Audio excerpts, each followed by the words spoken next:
You've been carrying a weight that no one can see, not just from life, not just from problems, but from being away from yourself. And maybe that is why everything feels heavier than it should. Even the simple things, even the quiet moments. There is a kind of tiredness that sleep cannot fix, a kind of pressure that follows you everywhere. And the truth is, it is not life that is making you feel this way. It is the distance between you and your own self. When you return to yourself, something begins to change, not outside, but within. The noise starts to soften, the tension slowly releases. The constant need to hold everything together begins to fade, and what once felt heavy starts to feel lighter, not because your life suddenly became perfect, but because you are no longer fighting against it. Buddhist wisdom has shown this for centuries. The more you resist, the heavier life becomes, and the more you return to simple awareness, the lighter everything feels. Tonight, as you listen, something will begin to shift. Your mind will slow down, your body will soften. The weight you have been carrying will start to lift, and you will begin to feel a quiet kind of relief, the kind that does not depend on fixing anything, the kind that comes from finally resting in yourself again. This is not just something to listen to before sleep. This is a return to the place where nothing was ever missing, where life no longer feels so heavy. Are you ready? Let's begin. And as that quiet begins to settle within you, something deeper starts to reveal itself. Beneath the noise, beneath the constant tension, there is a subtle truth that most people spend their entire lives avoiding. Not because it is difficult to understand, but because it is uncomfortable to face. The weight you feel is not only coming from what you carry, it is also coming from who you believe you have to be while carrying it. There is a quiet exhaustion that has nothing to do with how much you do, and everything to do with how much you pretend. It does not announce itself loudly. It does not show up as obvious pain. It hides in small moments, in the way your shoulders tighten when you speak, in the way your words are slightly edited before they leave your mouth, in the way you adjust yourself depending on who is in front of you. It is subtle but constant, and over time it becomes heavy. There is a strange kind of tiredness that comes from holding yourself together in a way that is not natural. It feels like you are always on, always maintaining something, always aware of how you are being seen. Even when you are alone, there is still a sense that you are performing, as if an invisible audience is watching. This is the quiet exhaustion of pretending. It begins very early, often without being noticed. As children, there is a natural way of being, open, curious, unfiltered. But slowly, expectations begin to shape behavior. Be this, don't be that. Act like this, hide that part. And over time, a pattern forms. Certain parts of you are allowed, others are pushed away. What remains is not false in a dramatic sense, but it is incomplete. The problem is not that you have learned how to function in the world. The problem is that you begin to believe that the version of you that fits expectations is the real you. And once that belief settles in, maintaining it becomes a full-time effort. You begin to carry identities like armor, the strong one, the calm one, the successful one, the one who has everything figured out. Each identity has its own rules, its own boundaries, its own limitations. And to keep it intact, energy is constantly used. Even something as simple as a conversation can become tiring, not because of the words, but because of the constant adjustment behind them. Should I say this? Should I hold back? Will this change how they see me? The mind moves quickly, filtering, shaping, controlling. This happens so fast that it feels normal, but the body knows. The body feels the tension, the slight tightness in the chest, the shallow breath, the subtle fatigue that appears even after doing very little. This is not physical exhaustion. It is the weight of maintaining something that is not fully aligned. And here is where the shift begins, not by forcing yourself to be different, not by rejecting everything you have learned, but by noticing. Simply noticing when there is effort. Not the effort of doing something meaningful, but the effort of being someone. There is a difference. Doing requires energy, but being, in its natural state, does not. When you are not pretending, there is a sense of ease. Words come without calculation. Actions flow without internal resistance. There is less thinking about how things should appear and more presence in how things actually are. This does not mean everything becomes perfect. It means everything becomes lighter because you are no longer carrying the extra layer. The teachings of Buddhism often point to this in a very simple way. They do not focus on creating a better version of yourself. They focus on seeing clearly, seeing how the mind creates identities and how those identities create tension. The moment you see this clearly, something loosens. You begin to realize that much of the weight you feel is not coming from life itself, but from the constant effort to maintain a certain image within it. And once that is seen, even slightly, there is space. Space to pause before reacting, space to speak without editing, space to feel without immediately trying to change the feeling. This space is small at first, almost unnoticeable, but it grows. And in that space, something else appears. A kind of quiet honesty, not the kind that needs to be announced, but the kind that is simply present. You stop trying to convince others of who you are, and instead you begin to rest in what is already there. This can feel unfamiliar at first, even uncomfortable, because the mind is used to structure, to identity, to certainty. Without it, there can be a sense of not knowing. But this not knowing is not a problem. It is openness, and openness is light. Think about how much energy is spent trying to control perception, trying to be understood, trying to avoid judgment. It is endless, and no matter how much effort is used, it is never fully successful, because people will always see things through their own lens. When you begin to see this, something shifts again. You realize that the effort to control how you are seen is not only exhausting, it is unnecessary. And when that effort drops, even slightly, there is relief. You no longer have to carry the burden of being consistent with an image. You no longer have to defend an identity. You no longer have to explain yourself in ways that distort your experience just to fit expectations. There is freedom in that, not a loud, dramatic freedom, but a quiet one. The kind that feels like breathing more deeply without trying. The kind that feels like sitting without tension in your body. This is what it means to abandon false identities, not to destroy anything, but to stop holding on to what is not needed. And as that holding loosens, the psychological weight begins to lift. You may notice that situations that once felt overwhelming now feel manageable. Not because they have changed, but because you are not adding extra pressure on top of them. You may notice that interactions feel less draining, not because people are different, but because you are no longer carrying the need to perform within them. You may notice that your thoughts become quieter, not because you have forced them to stop, but because there is less resistance, less tension feeding them. Everything becomes simpler. And simplicity is light. There is also a deeper layer to this. When you stop pretending, you begin to reconnect with something that has always been there. Not a personality, not a role, but a simple awareness. The part of you that notices thoughts, that feels emotions, that experiences life directly. This awareness does not need to be improved. It does not need to be protected. It is already complete. But it is often overlooked because attention is constantly focused on the identities that are built on top of it. Returning to this awareness is not something you achieve. It is something you notice. You notice that beneath all the roles, all the thoughts, all the adjustments, there is a stillness, a quiet presence that does not change depending on circumstances.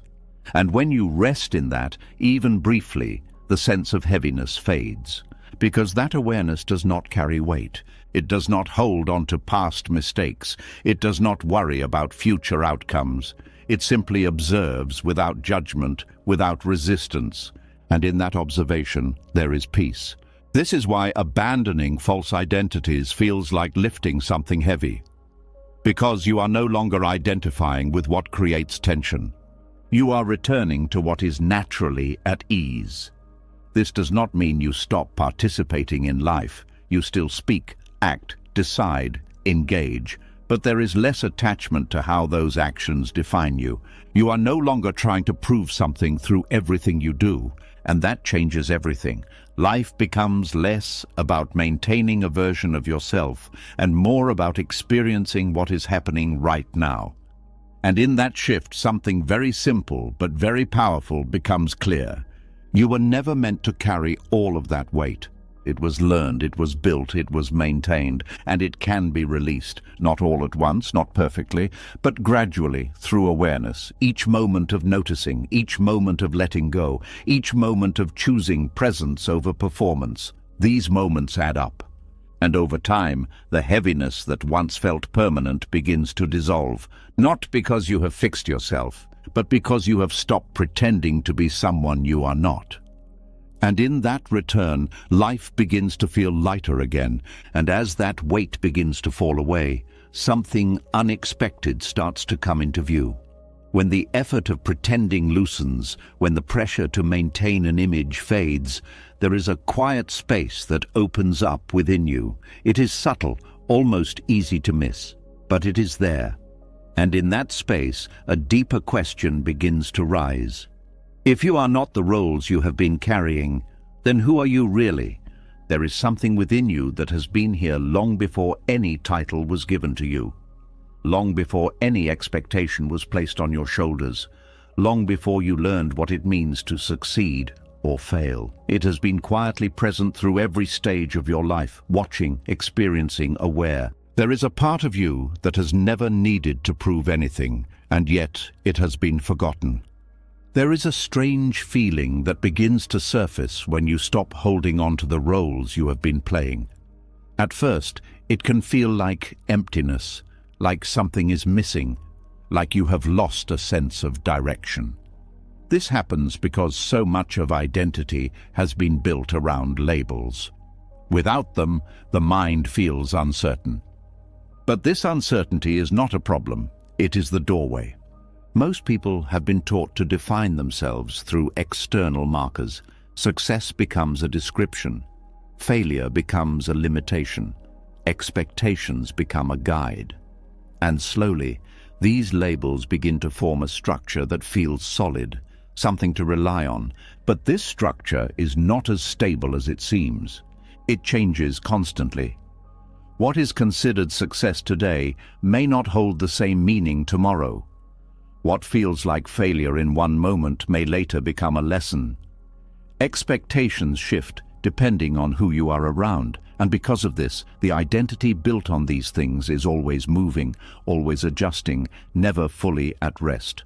This constant movement creates tension. There is always something to maintain, something to protect, something to improve.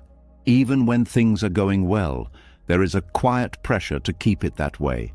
And when things are not going well, there is a deeper pressure to fix it, to return to a version of yourself that feels more acceptable. But beneath all of this movement, there is something that does not move. It does not depend on success or failure. It does not change based on expectation. It does not need to be improved or protected. It is simply aware. This awareness is not something new. It has always been there. It was there when you were a child, before you knew what it meant to be judged or evaluated. It was there in moments of quiet, in moments of stillness, in moments when you were not thinking about who you were supposed to be. But as life became more complex, attention moved away from this simple awareness and toward the identities that needed to be built and maintained. And slowly, the connection to that original sense of self became less clear. This is what it means to forget yourself, not in a dramatic way, not as a complete loss, but as a gradual shift of attention. The focus moves outward, toward roles, toward labels, toward expectations, and the more attention is placed there, the less it is placed on the awareness that is always present.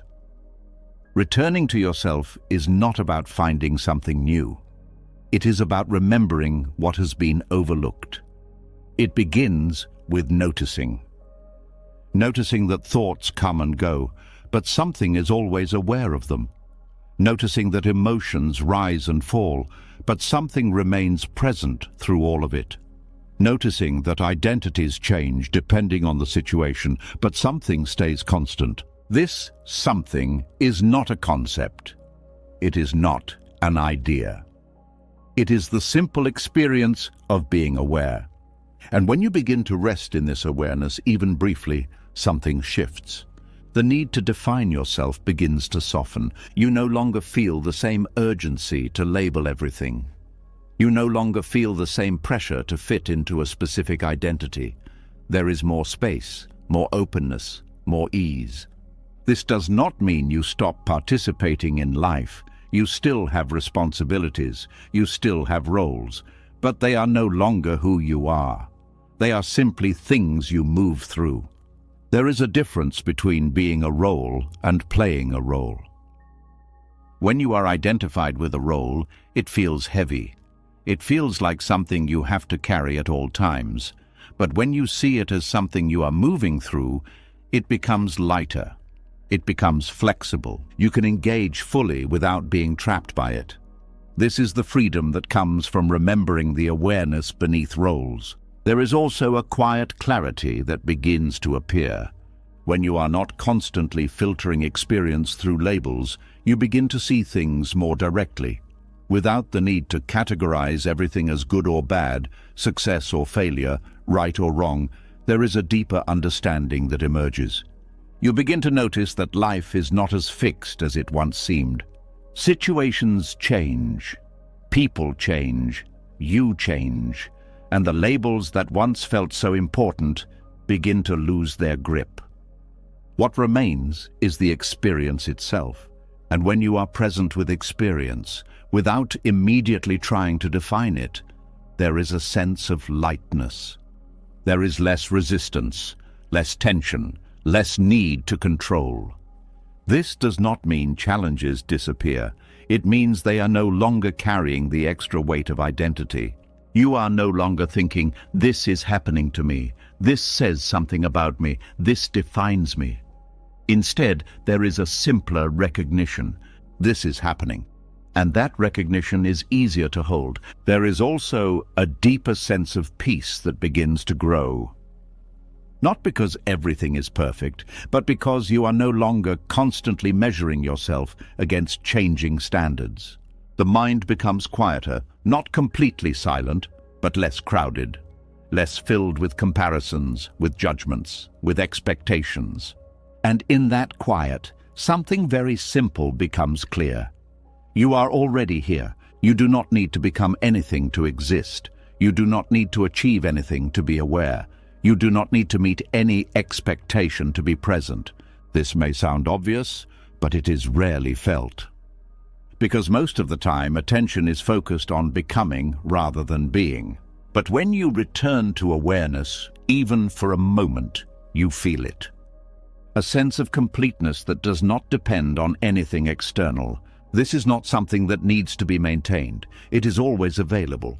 But it requires a shift in attention, from what you are doing to the awareness in which it is happening, from who you think you are to the simple fact that you are. This shift is subtle but powerful, and over time, it changes how you relate to everything. You begin to see that the labels you once held so tightly are not as important as they seemed. Success becomes something you experience, not something you are. Failure becomes something you learn from, not something that defines you. Expectations become something you can consider, not something you have to follow. There is more flexibility, more openness, more ease.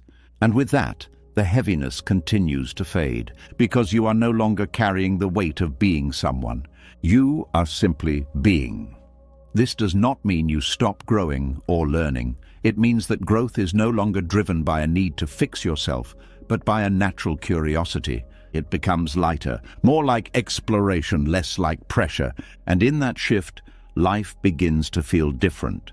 Not because it has changed, but because your relationship to it has changed. You are no longer moving through it as a fixed identity trying to maintain itself. You are moving through it as awareness, open, present, and free.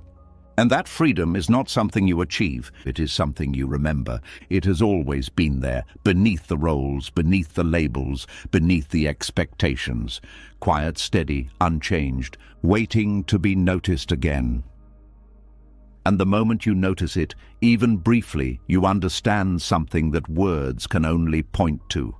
You understand that what you have been searching for is not somewhere else. It has been here all along, beneath everything, within you. And as that quiet recognition settles in, something else begins to reveal itself. When you stop defining yourself by roles, when you rest in simple awareness, life does not suddenly become perfect. Thoughts still arise. Emotions still move, situations still unfold in ways you did not plan. But there is a difference now. You begin to notice not just what is happening, but how you are relating to what is happening. And in that noticing, a deeper truth comes into view. Much of the heaviness you feel is not created by life itself, but by the resistance you hold against it. There is a subtle struggle that runs quietly beneath most experiences. It is not always loud. It does not always show up as obvious frustration. Sometimes it is just a small tightening in the chest, a quiet, "this shouldn't be happening," a silent attempt to push away what is already here. There is a kind of tension that appears the moment reality does not match expectation. A feeling arises that you did not want. A situation unfolds in a way you did not plan. Someone behaves in a way that does not align with how you think they should, and almost instantly, without thinking, resistance begins. It feels natural, it feels automatic, but it creates weight. There is a difference between pain and suffering. Pain is part of life. It is the feeling itself, the disappointment, the sadness, the discomfort. But suffering is what happens when the mind begins to argue with that pain. When it says, "this should not be here, this needs to go away, this is wrong." That argument is resistance. And resistance adds a second layer. The first layer is the experience itself. The second layer is the reaction to the experience. And it is this second layer that often becomes heavier than the first. Think about a simple moment. Something small goes wrong. Maybe a plan changes. Maybe a message is misunderstood. Maybe something does not go the way you expected. The initial feeling may be light, even manageable, but then the mind begins. This always happens. Why is this like this? This shouldn't be happening to me. And suddenly, what was small begins to feel large. This is how suffering grows. Not because life becomes more difficult, but because resistance multiplies the experience. The mind tries to fix, control, escape. It tries to reshape reality into something more comfortable. But in doing so, it creates tension. Because reality, in that moment, is already what it is. Fighting it does not change it. It only adds pressure. Buddhist wisdom points to this very clearly. It does not say that pain should be avoided at all costs. It says that suffering arises when there is clinging, when there is resistance to what is already present. And when you begin to see this, even slightly, something shifts. You start to notice the moment resistance begins. Not after it has already taken over, but right as it starts. A small tightening, a subtle push, a quiet rejection of what is happening. And in that moment, there is a choice. Not a dramatic choice, not a forced decision, but a gentle awareness. You can continue resisting, or you can pause. That pause is powerful, because in that pause, you stop adding the second layer. You allow the experience to be there without immediately trying to change it. This does not mean you like it. It does not mean you approve of it. It simply means you are not fighting it. and that changes the weight of the experience. A feeling that was heavy becomes lighter. Not because it disappears, but because it is no longer being pushed against. There is a strange relief that comes from this.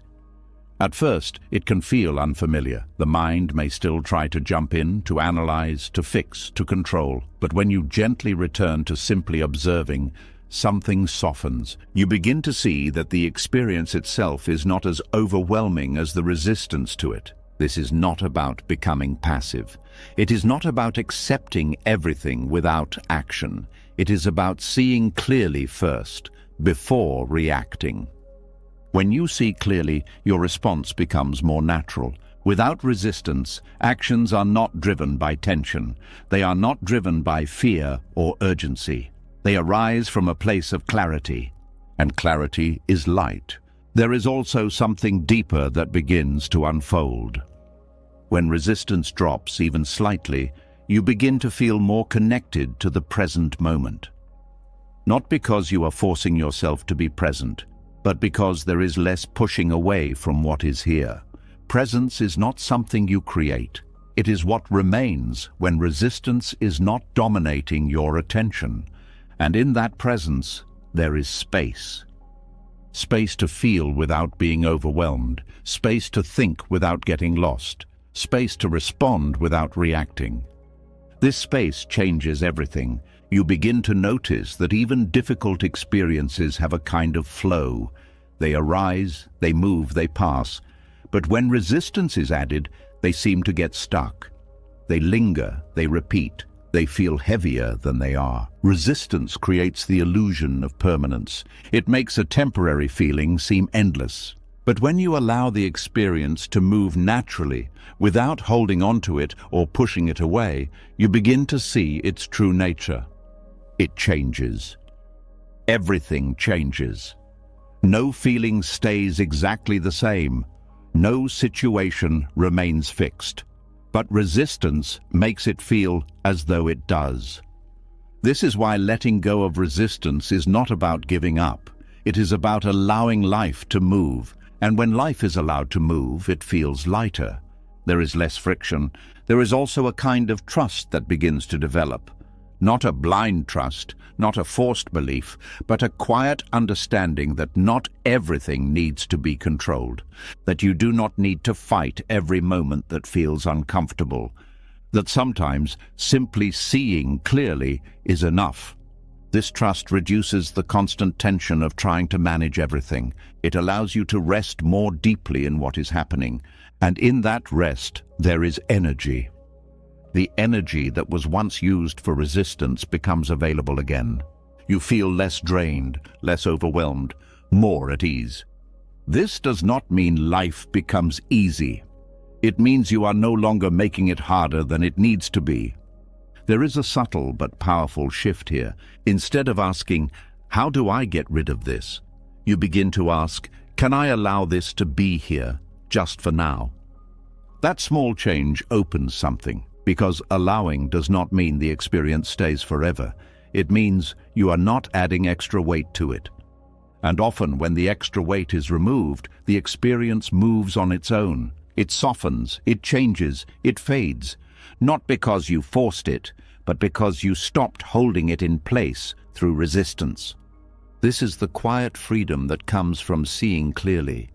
You are no longer trapped in the cycle of fighting what is.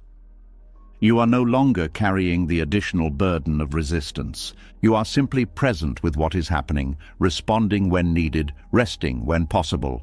And in that simplicity, something becomes very clear. The heaviness you once felt was not just from life. It was from the constant effort to make life different than it is. And when that effort relaxes, even slightly, the weight begins to lift. Not all at once, not perfectly, but enough to feel the difference. Enough to breathe a little easier. Enough to see that peace is not found by controlling everything, but by no longer fighting everything. And as this understanding deepens, you begin to move through life in a different way. Not resisting every discomfort, not clinging to every preference, but allowing, observing, responding. And in that way of being, something quietly transforms. Life does not feel as heavy anymore because you are no longer carrying the resistance that once made it so. And as resistance begins to loosen, something even more subtle starts to reveal itself. When you stop fighting what is happening, when you allow experience to move without pushing against it, you begin to notice something that was always there, quietly shaping how heavy everything feels. It is not just the experience itself that creates weight. It is the belief that it will stay. There is a quiet fear hidden inside many emotions, not always obvious, not always spoken, but deeply felt. It is the sense that what you are feeling right now might not pass, that this heaviness might linger, that this discomfort might become permanent. And the moment that belief appears, something changes. The feeling becomes heavier. There is a strange kind of gravity that emotions seem to carry. Some feel light, easy to hold, quick to pass. Others feel dense, almost physical, as if they are pulling you downward. But this weight is not only coming from the emotion itself, it is coming from the way the mind relates to it. When a feeling is seen as temporary, it moves differently. It is allowed to rise, to exist, and to fade. But when a feeling is believed to be lasting, the mind begins to hold on to it in a different way. It watches it more closely. It analyzes it. It tries to understand why it is there and how long it will stay. And in doing so, it gives it more weight. Think about a simple moment. A wave of sadness appears. At first, it is just a feeling. It moves through the body. It shifts. It breathes. But then a thought comes in. What if this doesn't go away? That one thought changes everything. The sadness is no longer just a passing experience. It becomes something to fear, something to monitor, something to carry carefully as if it might stay longer than expected. This is where emotional gravity begins. The feeling itself has not changed, but the relationship to it has. And that relationship adds weight. Buddhist wisdom often speaks about impermanence, not as an idea to believe, but as something to observe directly. Everything changes. Thoughts change. Sensations change. Emotions change. Even the most intense feelings do not remain exactly the same for long. But the mind does something interesting. It takes a moment and stretches it. It takes a temporary feeling and imagines it continuing into the future. It creates a story around it. It begins to build a sense of permanence around something that is constantly moving. And that imagined permanence is what makes the feeling feel heavier than it is. There is also a kind of attachment that forms when permanence is believed. The mind begins to identify with the feeling. This is how I am. This is my state. This is something I have to live with. And once that identification forms, the feeling becomes more than just an experience. It becomes part of identity. And identity is heavier because it needs to be carried. It needs to be maintained. It needs to be understood. But when you begin to look more closely, something becomes clear. The feeling is not fixed. Even in its intensity, it is moving. There are small shifts within it. Changes in sensation, changes in intensity, moments where it feels stronger, moments where it softens slightly. It may still be present, but it is not static. This movement is often overlooked because attention is focused on the overall experience rather than the details within it. But when you begin to observe more carefully, you start to see that no feeling is exactly the same from one moment to the next. And this changes how you relate to it. Instead of seeing it as something solid, something fixed, you begin to see it as something fluid. And fluid things are easier to hold.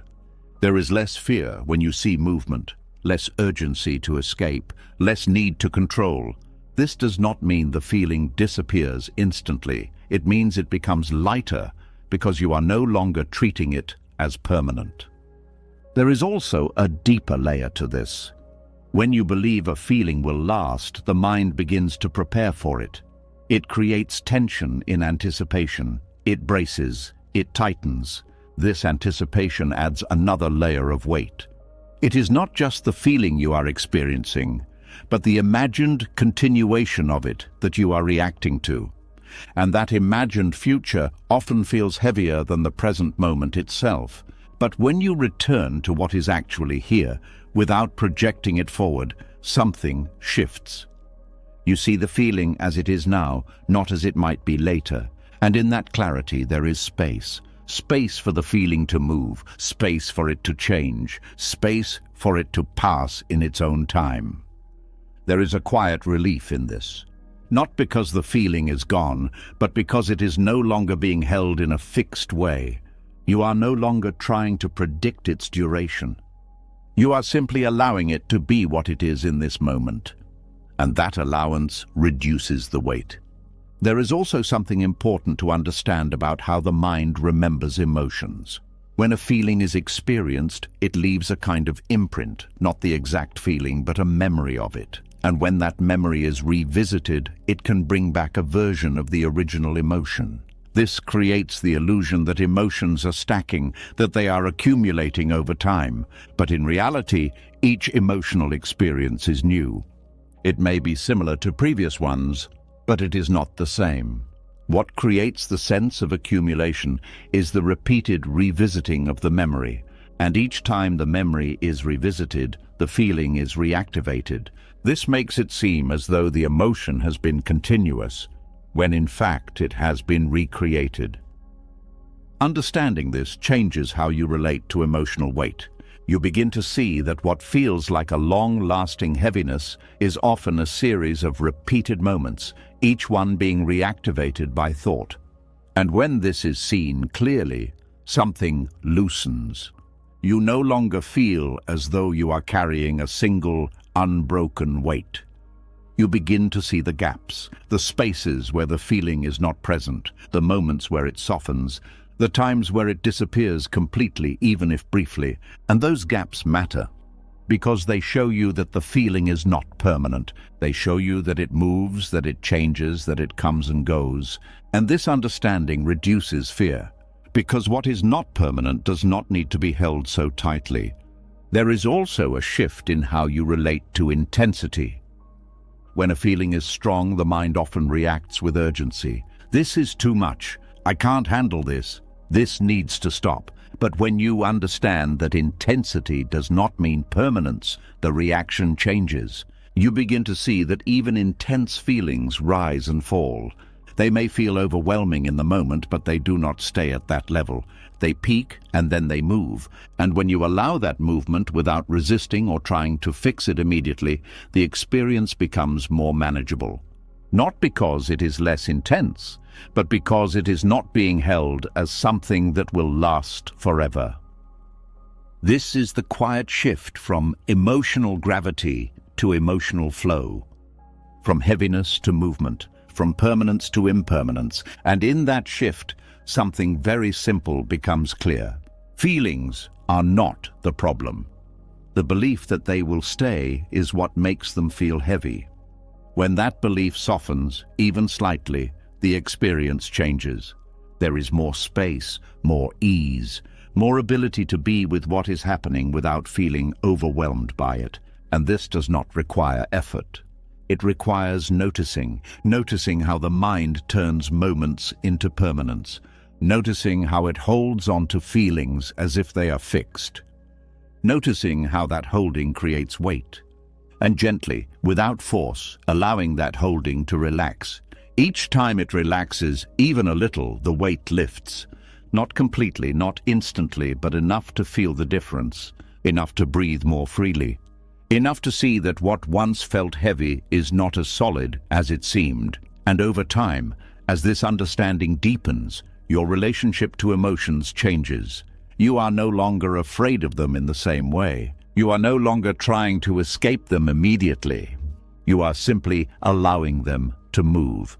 And in that allowing, something very quiet but very powerful begins to unfold. Life feels lighter, not because emotions are gone, but because they are no longer being treated as permanent.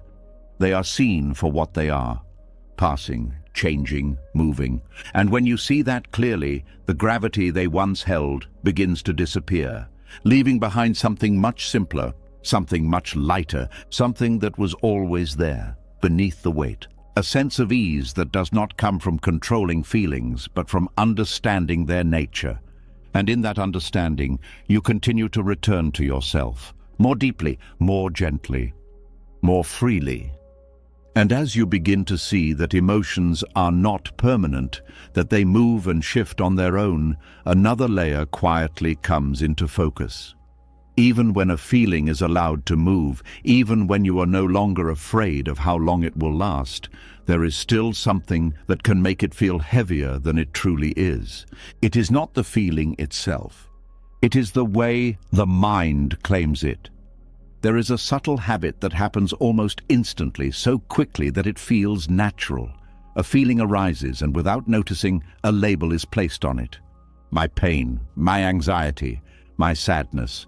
And in that moment, something changes. The experience is no longer just happening, it becomes something you are carrying. There is a quiet weight that comes from ownership, not physical ownership, but psychological. The moment something is called mine, it becomes personal. It becomes attached to identity. It becomes something that needs to be managed, understood, or protected. And this is where the burden begins.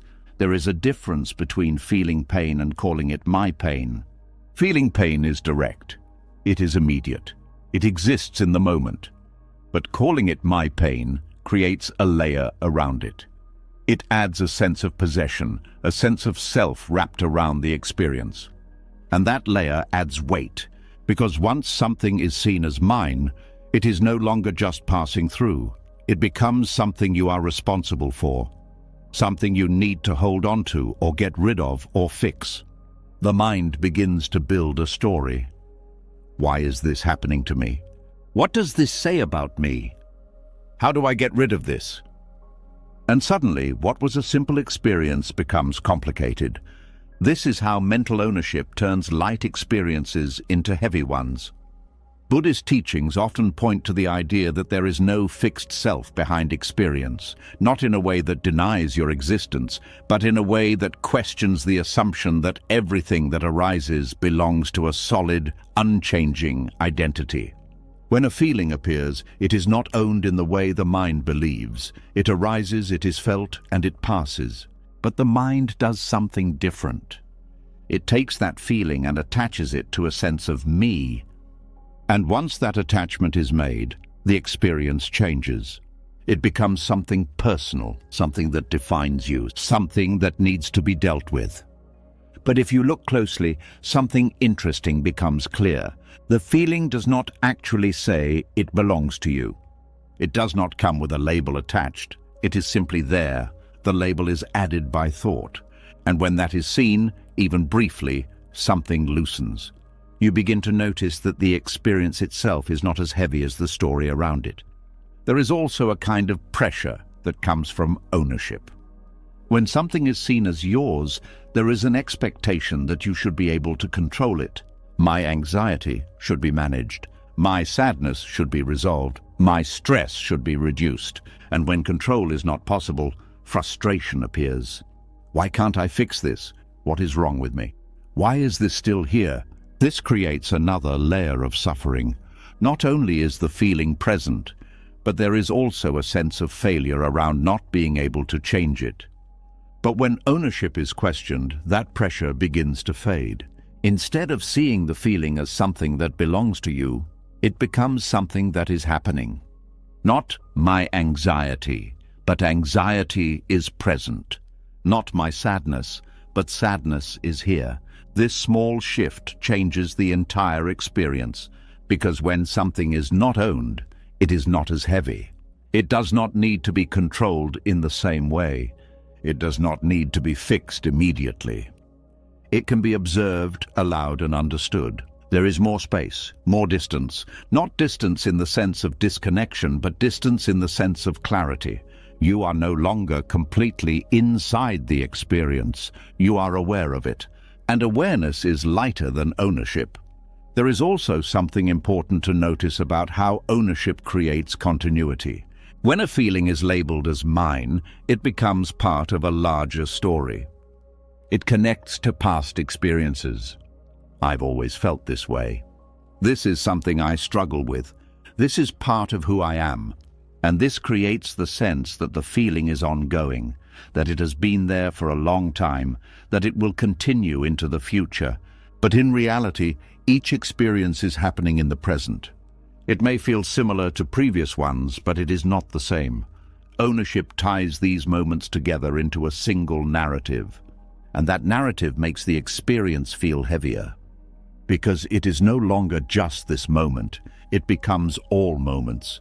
But when ownership is released, even slightly, that continuity begins to break. Each experience is seen more clearly as it is. A feeling arising now, a sensation moving now, a thought appearing now, without the need to connect it to a larger identity. And when that connection is not made, the experience becomes lighter. Because it is no longer carrying the weight of the past or the imagined future. There is also a kind of simplicity that returns. Without ownership, there is less need to analyze. Less need to understand everything, less need to figure out why something is happening. There is just the experience itself. And this simplicity reduces mental effort. The mind becomes quieter, not because thoughts disappear completely, but because there is less attachment to them. They come, they go, without being claimed, without being held onto. This is not something that needs to be forced. It is something that happens naturally when you begin to notice the difference between experience and ownership. You may notice it in small moments. A feeling arises, and instead of immediately calling it mine, you pause. You simply notice it. There is a sensation in the body, a movement of energy, a shift in mood, and for a moment there is no label, just experience. And in that moment there is lightness, because nothing is being carried, nothing is being claimed, nothing is being turned into identity. This does not mean you become detached or indifferent. It means you are present without adding extra weight. You still feel, you still care, you still respond, but there is less burden, less pressure, less heaviness, because you are no longer holding everything as if it belongs to a fixed self. There is also a deeper kind of freedom that begins to appear. When you stop claiming every experience as mine, you begin to see that you are not limited by those experiences. They do not define you in the way you once believed. They are part of life, not part of identity, and this changes how you move through them. You are no longer trying to protect an identity. You are simply allowing experience to unfold. And in that allowing there is ease. There is less resistance, less fear, less attachment. Everything becomes more fluid, more open, more light. And over time, this understanding deepens. You begin to notice ownership in more subtle forms. Not just in obvious feelings, but in thoughts, in reactions, in expectations. My opinion, my belief, my situation. And each time you notice it, there is an opportunity to soften, to step back, to see the experience without immediately claiming it. This is not about losing yourself, it is about seeing more clearly. Seeing that what you thought was you is often a collection of experiences being held too tightly. And when that grip loosens, something remains. Something that does not need to be defined, something that does not need to be protected, something that is simply aware. And in that awareness, there is no burden, because awareness does not own, it does not hold, it does not carry, it simply observes. And in that observation, everything becomes lighter, not because experiences disappear, but because they are no longer being turned into something they are not. They are no longer being made personal. They are simply happening. And when they are allowed to be just that, without ownership, without attachment, without the added weight of identity, something very simple becomes clear. The heaviness was never in the experience itself. It was in the way it was being held, and when the holding softens even slightly, the burden begins to lift, quietly, naturally, without effort.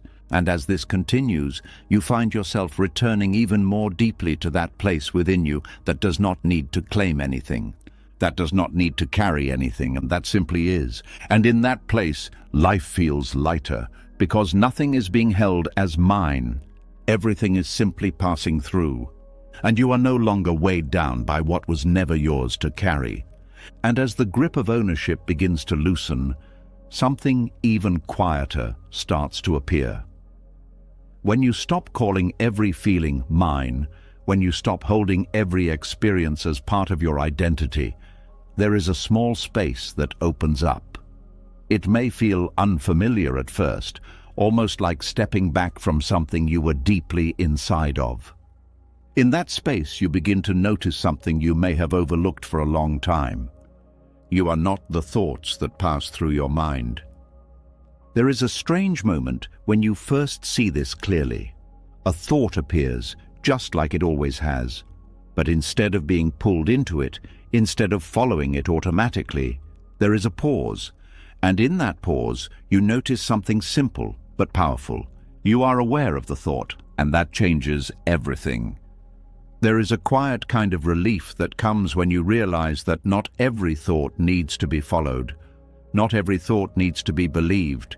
Not every thought needs to define how you feel.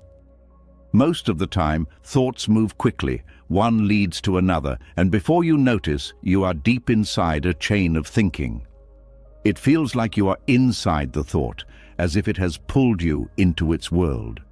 You are no longer just experiencing it, you are living inside it.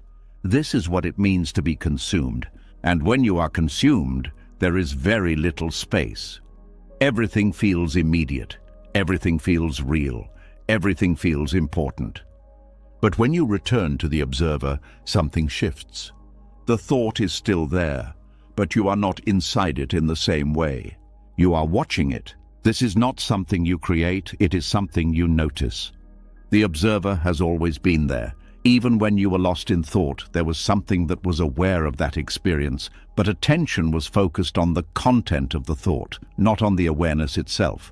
Returning to the observer is simply a shift in attention, from the thought to the awareness of the thought. And this shift creates space. In that space, thoughts lose some of their weight. Not because they disappear, but because they are no longer being held so tightly.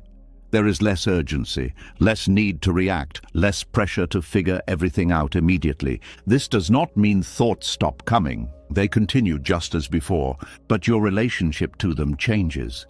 You begin to see that a thought is just a movement in the mind. It appears, it stays for a moment, and it fades. Just like a sound, just like a sensation, just like a passing cloud. But when you are identified with the thought, it feels solid. It feels permanent. It feels like something you have to deal with. When you are observing it, it feels lighter because you are no longer inside it. There is also a kind of calm that begins to develop.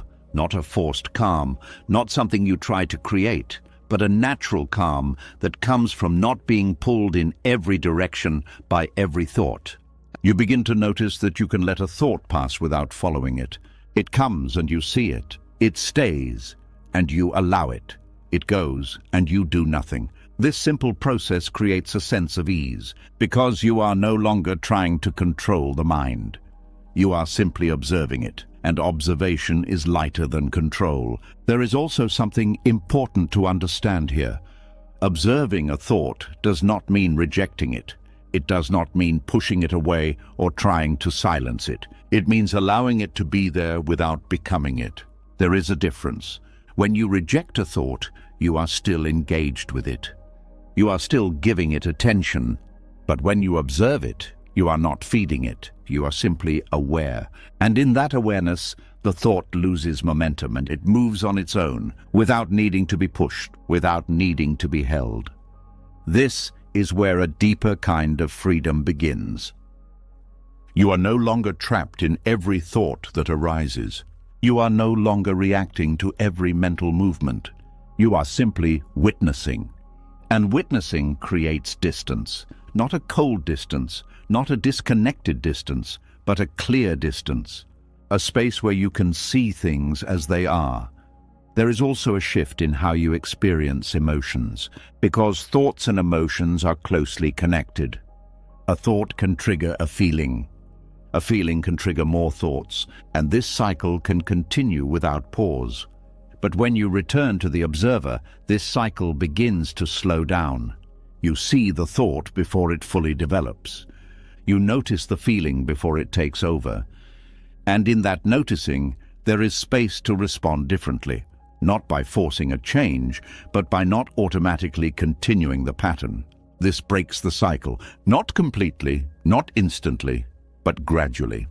And as it breaks, the mind becomes quieter. Not silent, but less crowded, less reactive, more at ease. There is also a deeper recognition that begins to form. You begin to see that thoughts are not always accurate. They are not always true, and they are simply interpretations, stories, reflections of past experiences, fears, expectations. And when you observe them, you can see this more clearly. You can see that a thought is just one way of looking at something, not the only way, not necessarily the correct way. And this reduces the power that thoughts have over you, because you are no longer taking them as absolute truth. You are seeing them as passing mental events. And passing things are lighter than fixed ones. There is also a kind of patience that develops. When you are not rushing to react to every thought, you begin to allow things to unfold more naturally. You do not feel the same urgency to fix everything immediately. You do not feel the same pressure to understand everything right away. You are more comfortable with not knowing, and this comfort reduces mental strain. Because the need to have everything figured out is one of the heaviest burdens the mind carries. When that need softens, even slightly, there is relief. There is also a sense of stability that begins to appear, not because life becomes predictable, but because your awareness is no longer constantly pulled in different directions.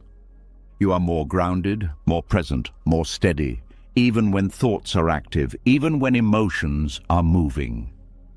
There is something within you that remains still, and that stillness is the observer. It does not change with every thought. It does not rise and fall with every feeling. It simply remains. And when you rest in that, even briefly, you feel it. A quiet sense of being, a calm that does not depend on what is happening, a lightness that comes from not being entangled. This is not something you achieve once and keep forever. It is something you return to again and again. Each time you notice that you have been pulled into thought, you gently return, not with frustration, not with judgment, but with simple awareness. Oh, I was lost in thought. And in that noticing, you are already back. There is no effort required, just recognition. And each time you return, the connection becomes clearer. The observer becomes more familiar. The space becomes more natural. And over time, this changes how you experience life. You are still thinking, you are still feeling, you are still living, but there is less heaviness because you are no longer carrying every thought as if it defines you. You are no longer being pulled by every mental movement. You are simply observing, allowing, being. And in that way of being, something very simple becomes clear. You are not the noise, you are the space in which the noise appears, and that space is quiet, open, light, always here, waiting to be noticed. And the more you return to it, the less life feels overwhelming, because you are no longer lost in everything that passes through your mind. You are resting in what remains, and in that resting, there is peace. A peace that does not come from controlling thoughts, but from no longer being controlled by them. A peace that does not need to be created, but simply recognized. And as this recognition deepens, you find yourself returning more often, more easily, more naturally. Until one day, without trying, you realize something has changed. The thoughts are still there, but they no longer carry the same weight, because you are no longer inside them. You are watching them, and in that watching, life becomes lighter, quieter, more clear, and you continue to return gently and naturally back to the observer, back to yourself. And as you begin to rest more often in that quiet place of observing, something even more hidden starts to come into view. When you are no longer fully inside your thoughts, when you are watching them instead of being carried by them, you begin to notice the tone beneath them, not just what the mind says, but how it speaks to you. There is a kind of pressure that does not come from the outside world. It does not come from situations or people or circumstances. It comes from within, in a voice so familiar that it often goes unnoticed. A quiet voice that corrects, that judges, that compares, that never seems fully satisfied. And over time, this voice becomes heavy. There is a pain that is not loud, not dramatic, but constant. It shows up in small moments, in the way you speak to yourself after a mistake, in the way you replay something you said and wish you had said it differently, in the way you measure yourself against an invisible standard and feel like you fall short. It is subtle, but it accumulates. This is the quiet weight of self-rejection. It does not happen all at once. It builds slowly, through repeated moments of inner criticism. Each moment may seem small, almost harmless. A quick judgment, a slight disappointment, a passing thought of, "That was not good enough." But these moments do not disappear completely. They leave a trace. And over time, these traces begin to form a pattern of seeing yourself not as you are, but as someone who needs to be fixed, improved, corrected. There is a kind of violence in this, not physical, not visible, but real, because each moment of rejection is a moment of separation. A moment where you turn away from yourself instead of toward yourself, and that turning away creates tension. You begin to feel as though you are not on your own side. As though there is something within you that is constantly watching, evaluating, waiting for you to do something wrong. This creates a kind of inner division. One part of you that is experiencing life and another part that is judging that experience. And this division is exhausting, because it never fully rests. Even in quiet moments, the voice can still be there, subtle but present. You could have done better. That was not enough. You should be further along by now. These thoughts may seem normal, even helpful at times. They can push you to improve, to grow, to avoid repeating mistakes. But when they become constant, when they become the default way you relate to yourself, they begin to create weight. Because there is no space to simply be, everything becomes something to evaluate, something to measure, something to correct. And this constant evaluation creates tension in the body, a tightness, a restlessness, a sense that you are never fully at ease, even when nothing is wrong. This is the cost of self-rejection. Buddhist wisdom points to something very simple here. Suffering does not only come from external difficulties. It also comes from the way you relate to your own experience. And when that relationship is based on rejection, the suffering deepens. Because you are not only facing what is happening, you are also fighting yourself while it is happening. There is a moment that begins to change everything. A moment where you notice the inner voice, not as truth, but as a pattern.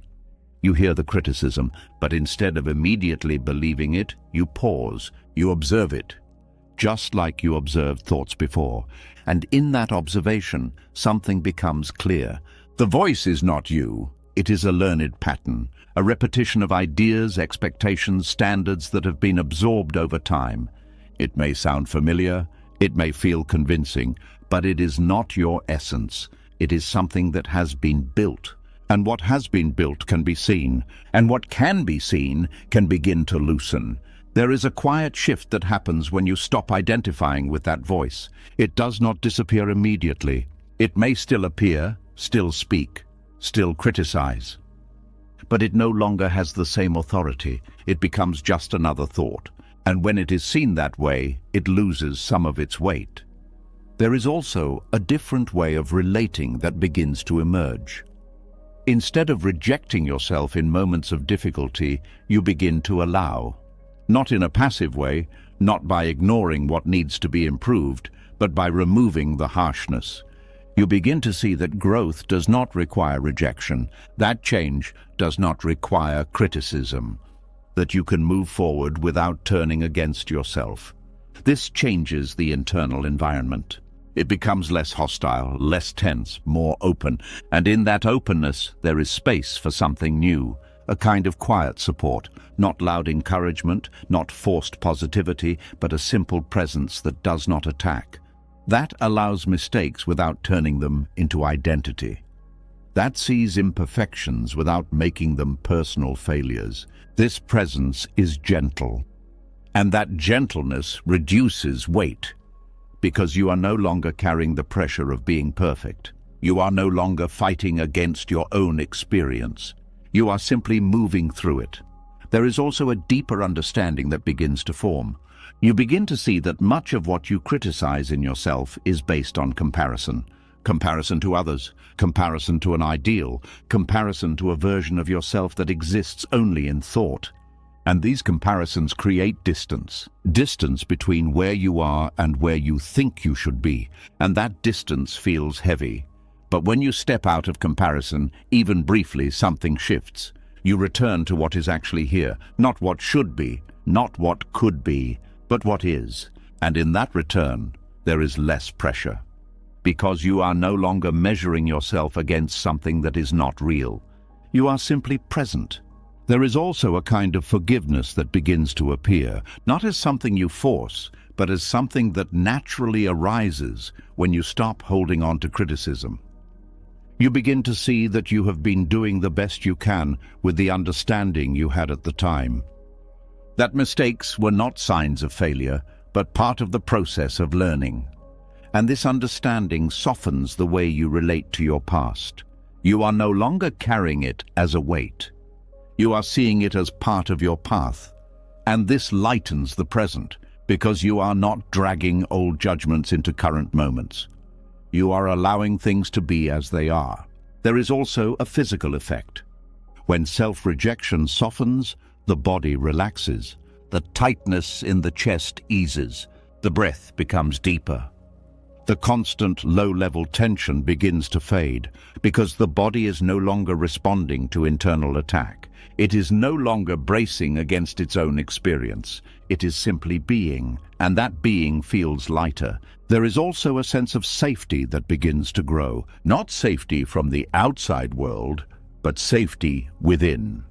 A feeling that you are not constantly under pressure from your own mind. That you can exist without being judged every moment. And this safety allows for deeper rest. Not just physical rest, but mental rest. A quiet that does not need to defend or correct. A space where you can simply be present. And in that space, something very simple becomes clear. You are never meant to be in conflict with yourself. The heaviness you feel is not because you are not enough. It is because you have been treating yourself as if you are not enough. And when that treatment changes even slightly, everything begins to shift. The weight begins to lift. Not because life becomes easier, but because you are no longer adding extra pressure on top of it. You are no longer turning every moment into a test. You are simply allowing yourself to move through life without constant rejection. And in that allowing there is lightness, there is ease, there is a quiet kind of peace that does not come from perfection, but from acceptance. Not acceptance as a concept, but as a way of being. A way of relating to yourself that does not create division, that does not create tension, that does not create weight. And as this way of being deepens, you find yourself returning again and again to that simple awareness. The awareness that observes without judgment, that allows without resistance, that remains steady beneath all experiences.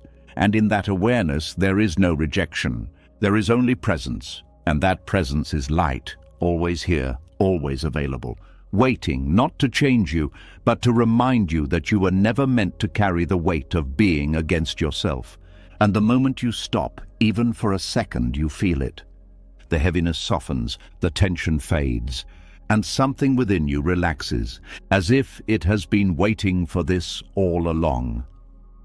And as that quiet acceptance begins to replace inner rejection, something else slowly comes into view. When you are no longer fighting yourself, when the harsh voice softens, there is a sense of relief, but also a subtle realization.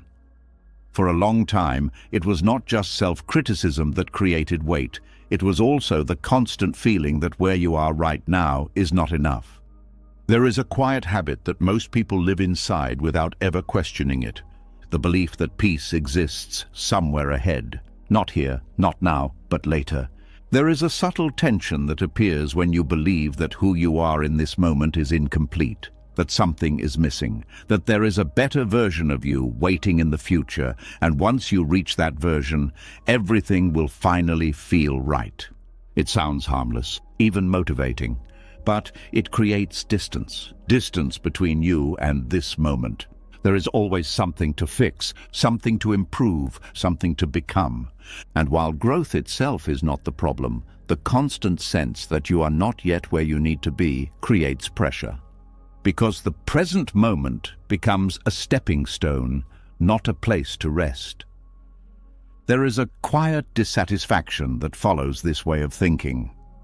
Even when things are going well, there is still something missing. Even when progress is made, it never feels complete, because the mind immediately moves the goal forward. There is still more to do. You are not there yet. Keep going. And so the chase continues. This is the illusion of forward escape. The idea that peace is something you will arrive at rather than something that is available now. There is a strange irony in this. The more you chase peace, the further it seems, because the act of chasing creates tension. It reinforces the idea that something is lacking in the present, and that idea alone creates heaviness. Buddhist wisdom points to something very simple here. The future is always imagined. It exists as a thought, as a projection, as a possibility. But peace does not exist in imagination. It exists in direct experience, and direct experience is always here, now. There is a quiet shift that begins when you see this clearly, not as an idea, but as something you notice in your own experience. You notice how often your attention moves forward. How will things be later? When will this improve? What will I become? And in that movement, you leave the present. You leave the only place where life is actually happening. And the further attention moves into the future, the more disconnected you feel from what is here. This disconnection creates a sense of restlessness, a feeling that something is always unfinished, because the mind is always focused on what is next.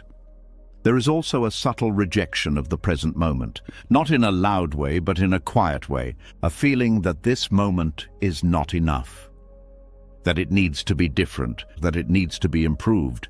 And this rejection creates tension, because the present moment cannot be anything other than what it is. Fighting it or trying to move beyond it mentally does not change it. It only creates distance from it. But when you begin to notice this pattern, something shifts. You begin to see that the idea of a better future self is just that.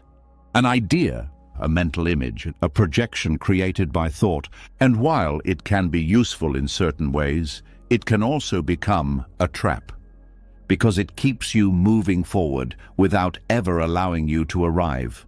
There is always another version of yourself to reach, a more complete version, a more successful version, a more peaceful version. And because that version is always in the future, it is never fully real.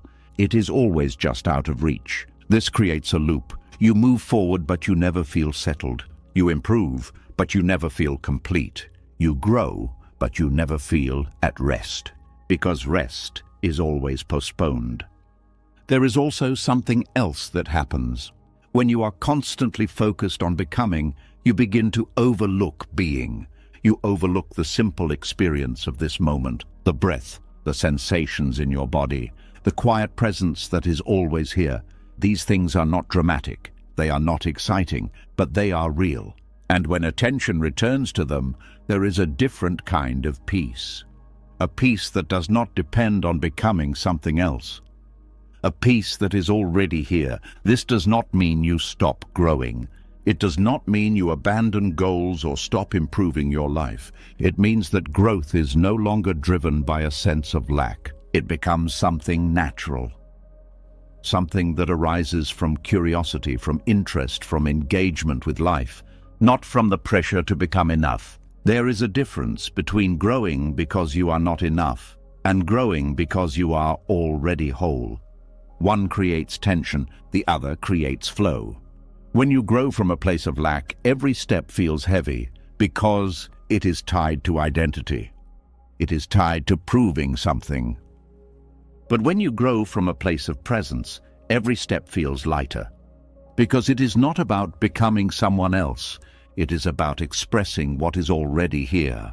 There is also a quiet relief that comes from letting go of the need to arrive, the need to reach a final state, the need to become complete, because you begin to see that life is not a destination. It is a continuous unfolding. There is no final version of you that you need to reach in order to be at peace. Peace is not at the end. It is in the way you relate to each moment. And when you stop postponing it, you begin to feel it, not as something dramatic, but as a subtle ease, a quiet sense of enoughness, right here, right now. There is also a change in how you experience time. When you are always focused on the future, time feels fast. It feels like something you are chasing, something that is slipping away. But when you return to the present, time feels different. It slows down, not in a literal sense, but in how it is experienced. There is more space in each moment, more depth, more clarity. And in that space there is less urgency, less pressure, less need to rush. Because you are no longer trying to get somewhere else. You are here, fully. There is also a deeper kind of trust that begins to develop. Not a blind trust that everything will go perfectly, but a quiet understanding that you do not need to control every step of your path. That life unfolds on its own. That growth happens naturally when you are present. That becoming does not need to be forced. And this trust reduces the constant tension of trying to manage everything. It allows you to move forward without carrying the weight of expectation. There is also something important to notice about satisfaction. When you are always focused on the future, satisfaction is delayed. It is something you will feel later, when things are better, when you are better. But later never arrives in the way you expect, because when you reach that point, the mind creates another goal, another version, another place to go, and so satisfaction remains out of reach. But when you return to the present, satisfaction becomes available, not as a permanent state, but as a moment-to-moment experience, a simple recognition that this moment is enough, that you are enough, not in a perfect way, but in a complete way, and that recognition brings peace. There is also a kind of freedom that comes from letting go of the future as a place of escape, because you are no longer running from the present. You are no longer trying to get away from what is here. You are simply here. And in that presence, there is clarity. You see things more directly. You respond more naturally. You are less influenced by imagined outcomes. Because you are not living in those outcomes.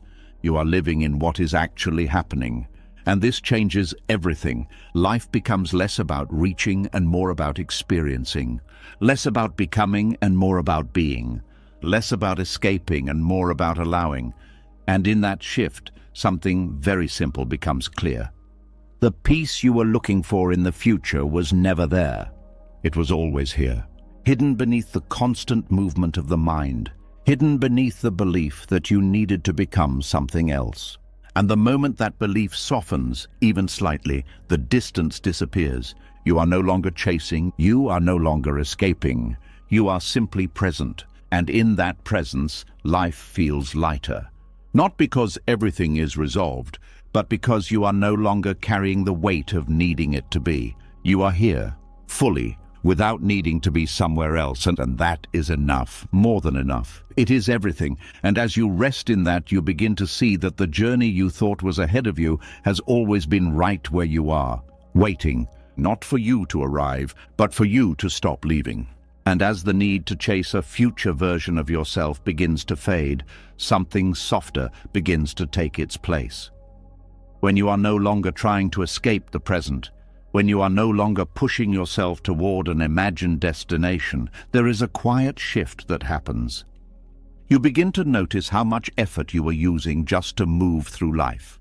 Not the effort of doing something meaningful, but the effort of forcing everything, forcing decisions, forcing clarity, forcing yourself to feel a certain way, forcing life to follow a direction you have already planned in your mind. And when that forcing begins to loosen, something unexpected appears. Things begin to move more naturally. There is a quiet tension that most people carry without realizing it. It is not always visible, but it is always present. It shows up in the way you think, in the way you act, in the way you try to control outcomes. It feels like you are always pushing against something, trying to make things happen, trying to keep things from falling apart, trying to become someone. This constant pushing creates weight. Even simple actions begin to feel heavy. Decisions feel complicated. Tasks feel draining, because they are not just actions. They are efforts layered with pressure. Pressure to get it right. Pressure to move forward. Pressure to not fall behind. But when you begin to return to the present, when you stop chasing and stop resisting, something changes. The pressure begins to dissolve, and without that pressure, action becomes different. There is less hesitation, less overthinking, less resistance. You begin to act from a place that feels more direct, more simple. This is what true alignment feels like. Not something you create, but something you return to. Alignment is not about making everything perfect. It is about removing what is unnecessary, the tension, the force, the constant effort to control. When these fall away, what remains is a natural movement. You begin to notice that some actions do not require force. They arise on their own. You get up when it is time to get up. You speak when something needs to be said. You move when there is movement to be made. There is less inner debate, less back and forth, less friction. This does not mean you stop making decisions. It means decisions become clearer because they are not clouded by pressure. There is a difference between acting from force and acting from clarity. When you act from force, there is tension behind it, a need to prove something, a fear of getting it wrong, a pressure to achieve a certain outcome. But when you act from clarity, there is ease, not because the action is always easy, but because it is not being resisted internally. There is a kind of flow, a sense that things are unfolding rather than being pushed. This flow is often misunderstood. People think it means everything becomes effortless in the sense of no challenge. But that is not what it is. Effort may still be there, energy may still be used, but it is not heavy because it is not forced. There is a difference between effort and struggle. Effort is natural. It is the energy used to do something. Struggle is resistance. It is the tension added on top of effort. And it is struggle that creates heaviness. When you are aligned, effort remains, but struggle fades. You still act, you still engage, you still move forward, but there is less internal conflict, less pushing, less forcing. And because of that, everything feels lighter. There is also a change in how you relate to outcomes. When you are forcing things, outcomes become very important. They carry weight, they determine how you feel. Success feels like relief, failure feels like pressure. But when you are aligned, outcomes are still relevant, but they do not define your state. You do what needs to be done. You give your attention to the process, and you allow the result to unfold. There is less attachment, less tension. Because you are not trying to control everything, you are simply participating. There is also a deeper sense of trust that begins to develop. Not trust that everything will go exactly as planned, but trust that you can respond to whatever happens. This reduces the need to force outcomes, because you are not relying on a specific result to feel at ease. You are already at ease in the process, and this changes how you experience life. things feel less urgent, less pressured, more open. You begin to notice that when you are not forcing, you are more present, more aware, more connected to what is happening. And from that presence, actions arise naturally. You do what is needed, when it is needed, without overcomplicating it, without adding unnecessary effort.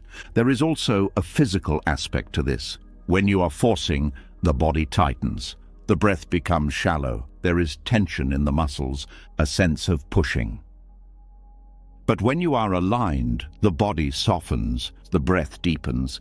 There is more ease in movement, less strain. Even when you are doing something that requires energy, it does not feel as heavy, because the body is not resisting. It is simply moving. There is also a kind of intelligence in this natural movement. When you are not forcing, you are more in tune with what is actually needed. You are not reacting based on fear or pressure. You are responding based on clarity. This leads to better decisions, not because you are trying harder, but because you are not clouding your perception with unnecessary effort. There is also a simplicity that begins to emerge. When you stop forcing, life becomes less complicated. Not because everything becomes easy, but because you are no longer adding layers of tension. You are not overthinking every step. You are not trying to control every detail. You are simply moving with what is happening.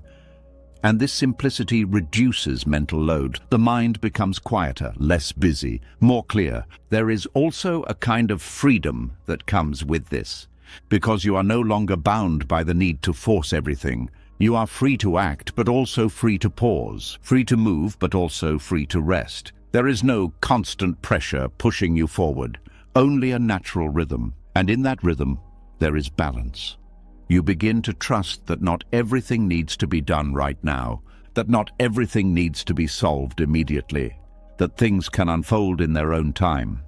And this trust reduces urgency, reduces pressure, reduces weight. There is also a deeper understanding that begins to form.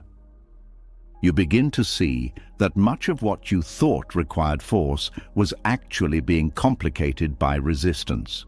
When resistance drops, the path becomes clearer, not because the situation changes, but because your relationship to it changes. You are no longer fighting against what is happening. You are moving with it, and this movement feels lighter, more fluid, more natural.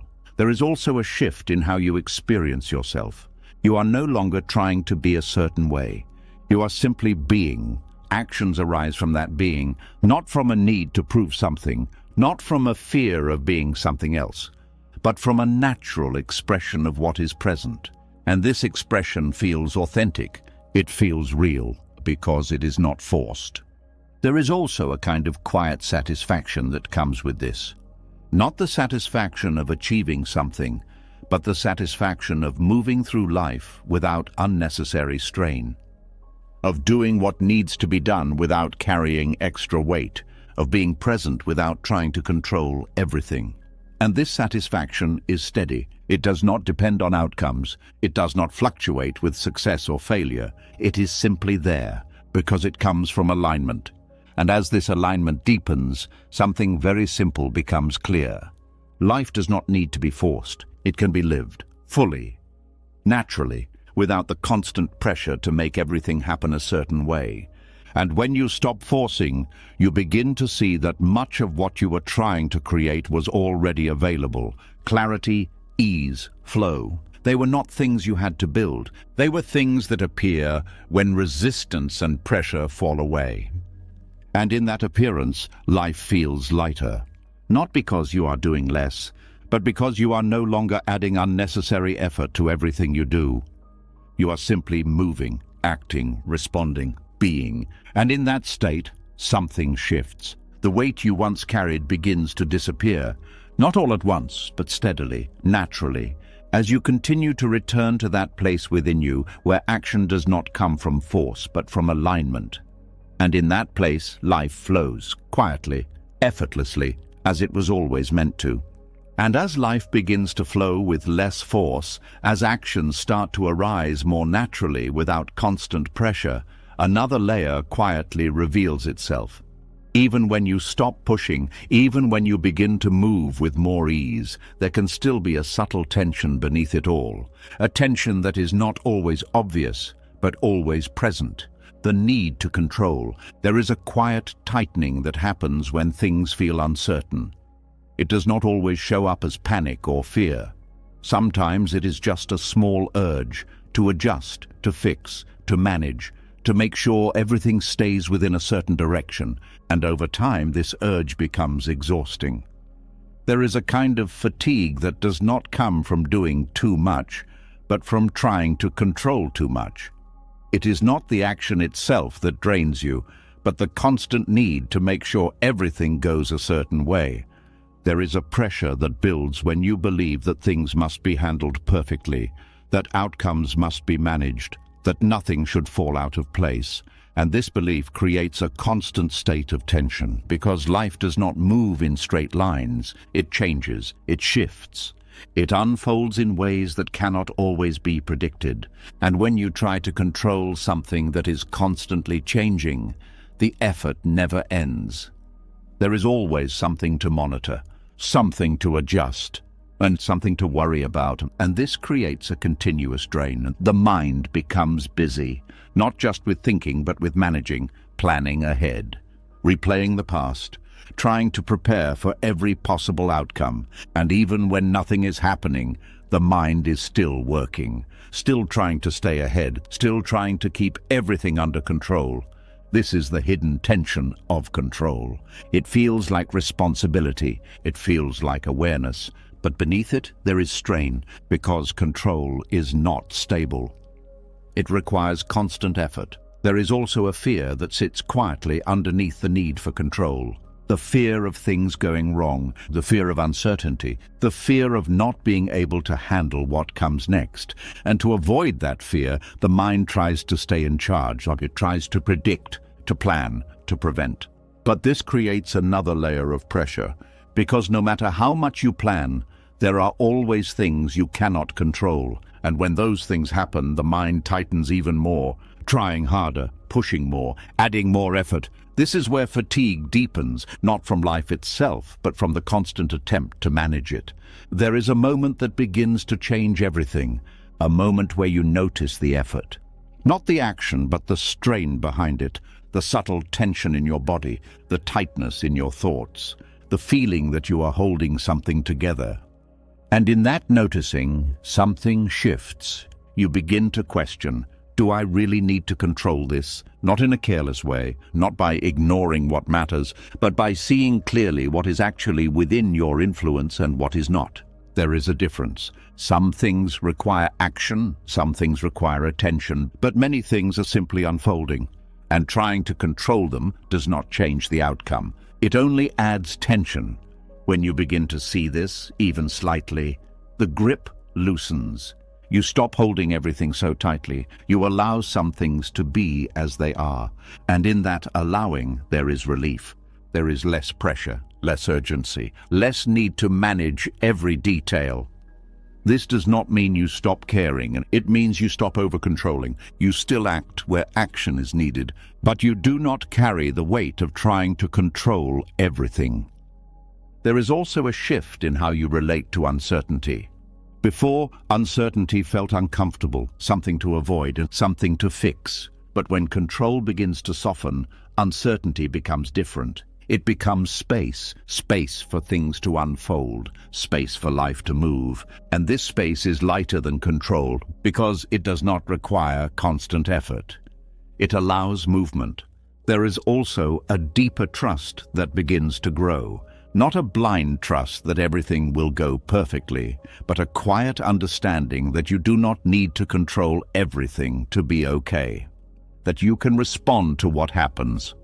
That you do not need to prevent every possible outcome.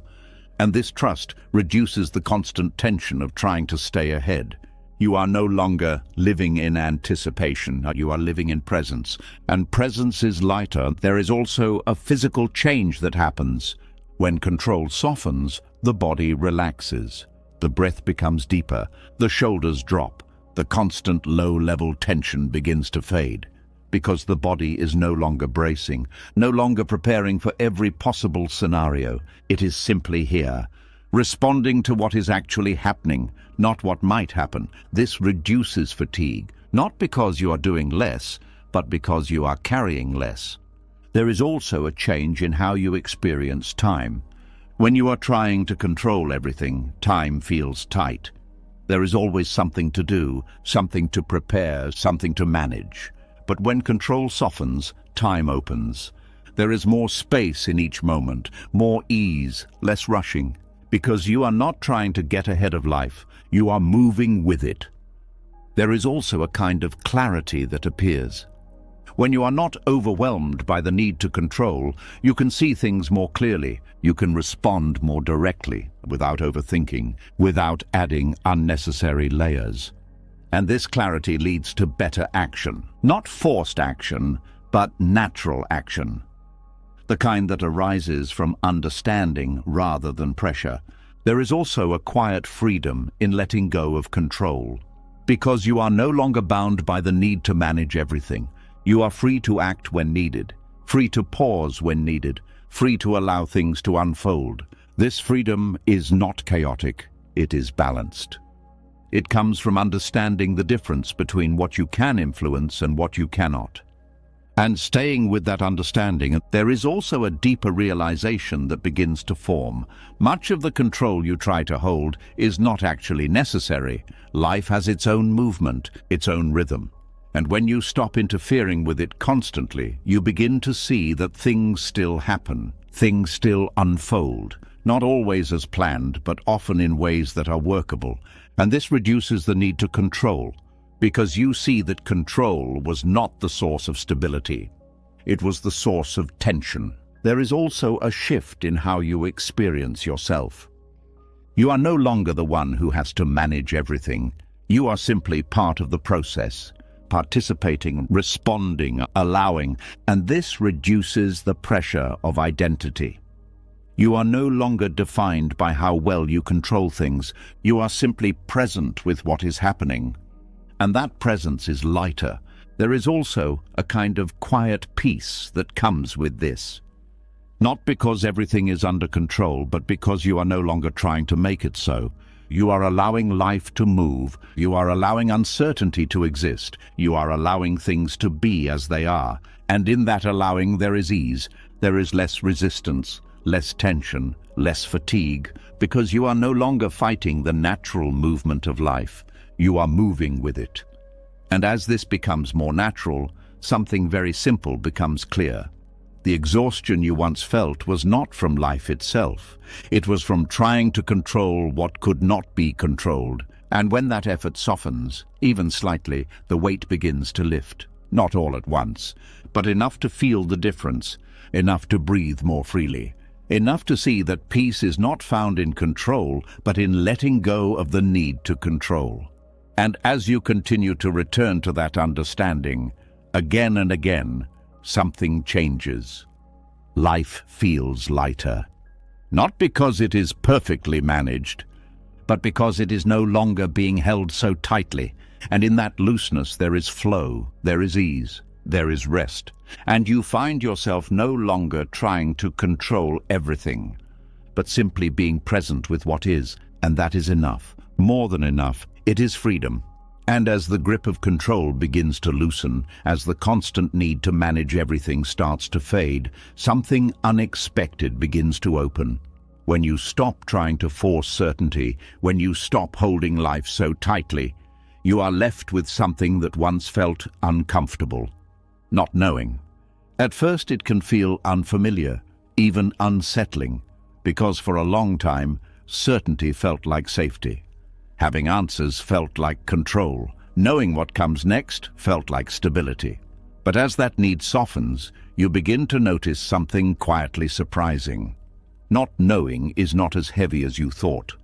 There is a quiet discomfort that appears when answers are not available, when the future is unclear, when things do not fit into a defined direction. The mind immediately reacts.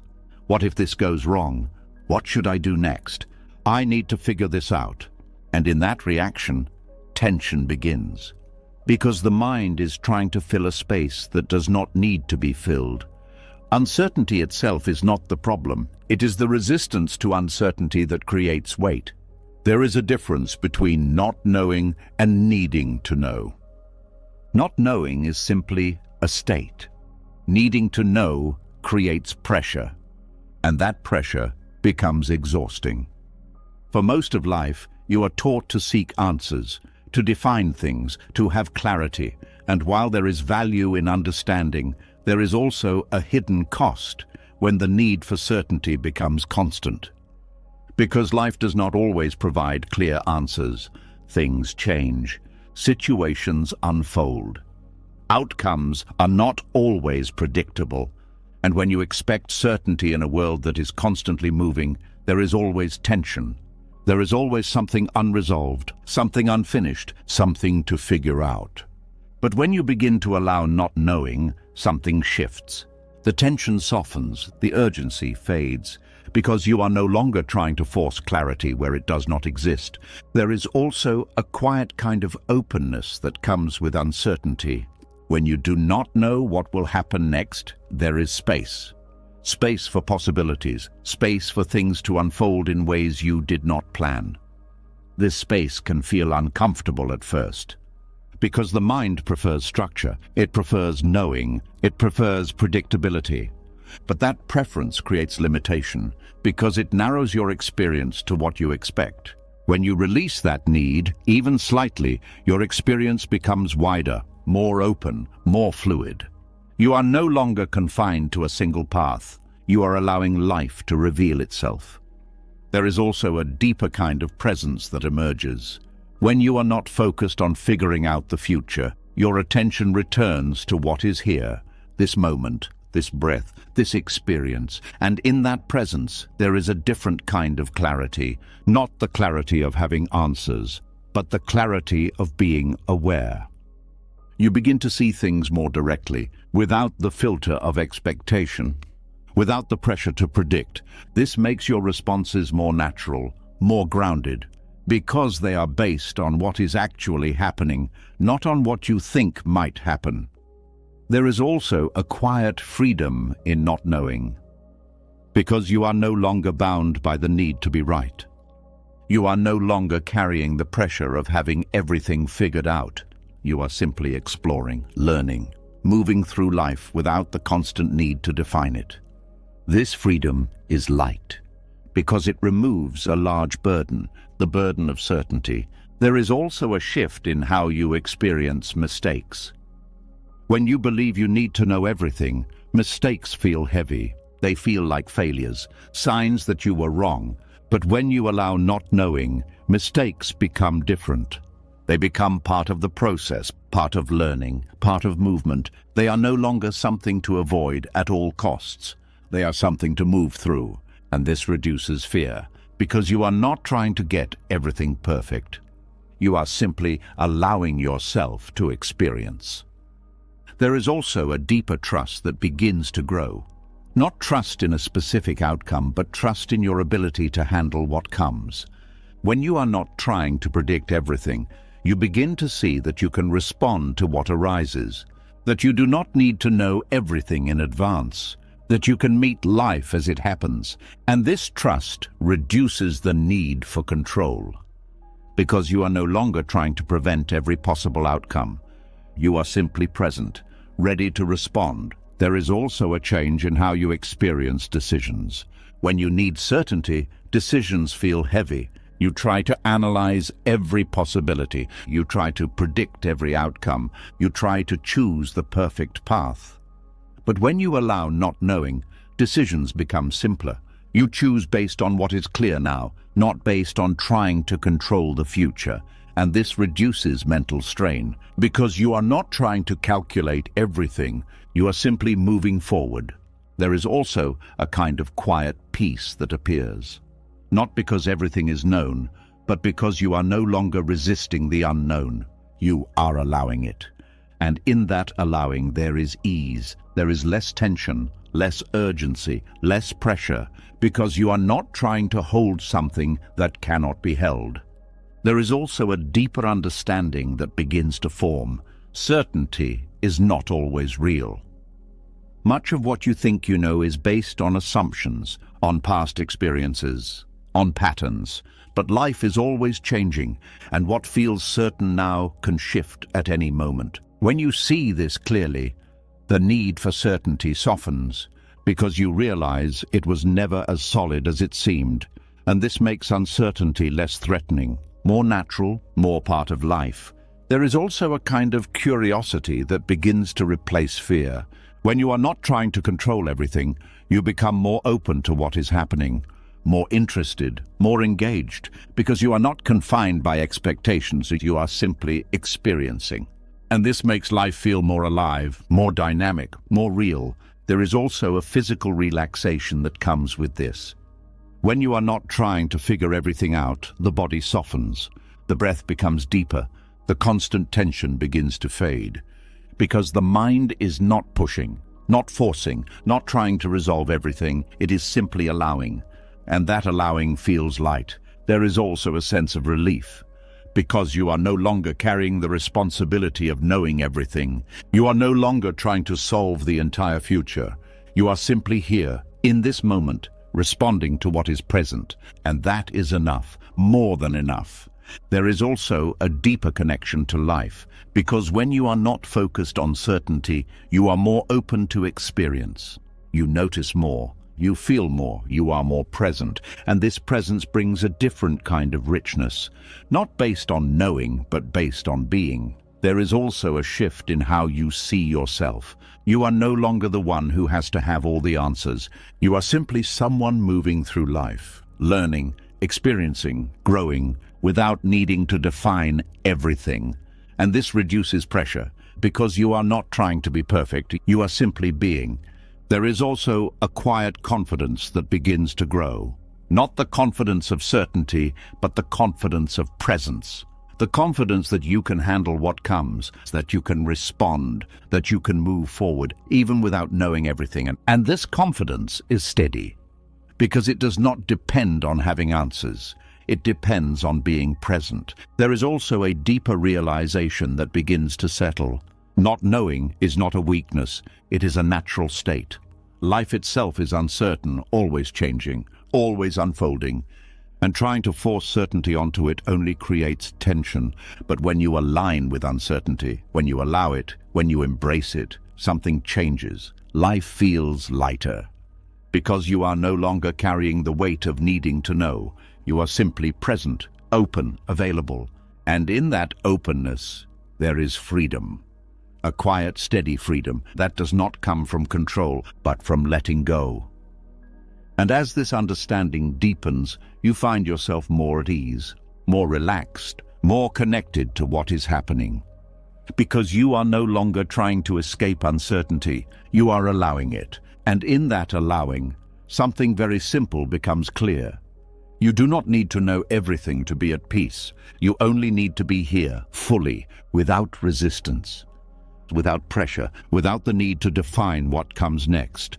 And in that state, life feels lighter, more open, more free, as it always was, before the need to know took over. And as you continue to return to that place, again and again, you begin to feel it more deeply. The natural lightness of not knowing, the quiet freedom of uncertainty, the ease of simply being, right here, right now, without needing anything else.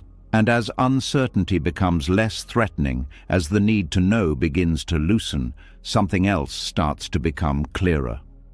When you stop trying to figure everything out in your mind, when you stop searching for answers in endless thought, your attention begins to move somewhere quieter, somewhere more stable. It moves into the body. Because even when the mind is uncertain, even when the future is unclear, there is something that remains constant: sensation, breath, presence. And in that presence, there is a way back to yourself that does not require answers, only awareness.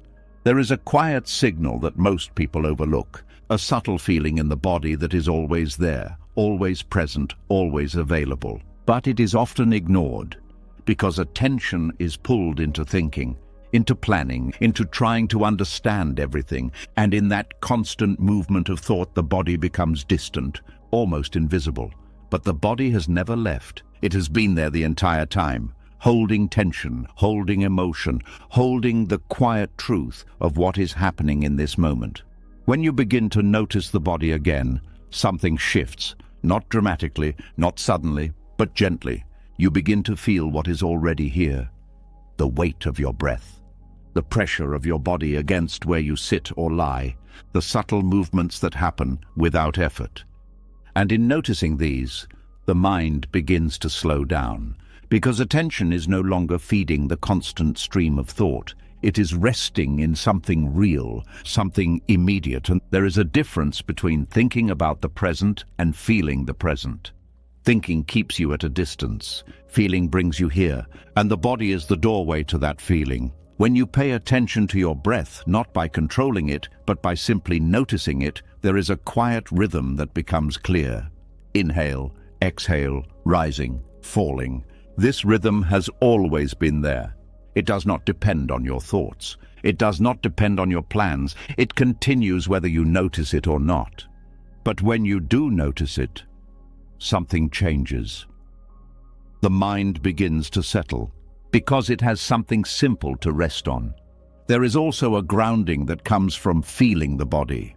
When the mind is lost in thought, it moves into past and future. It drifts, it loops, it searches, but the body is always here, always in the present moment. When you bring attention to it, you are brought back. Not through effort, but through awareness. You begin to feel your hands, your feet, the subtle sensations that are usually ignored. And in that feeling, there is stability. Because you are no longer floating in thought. You are connected.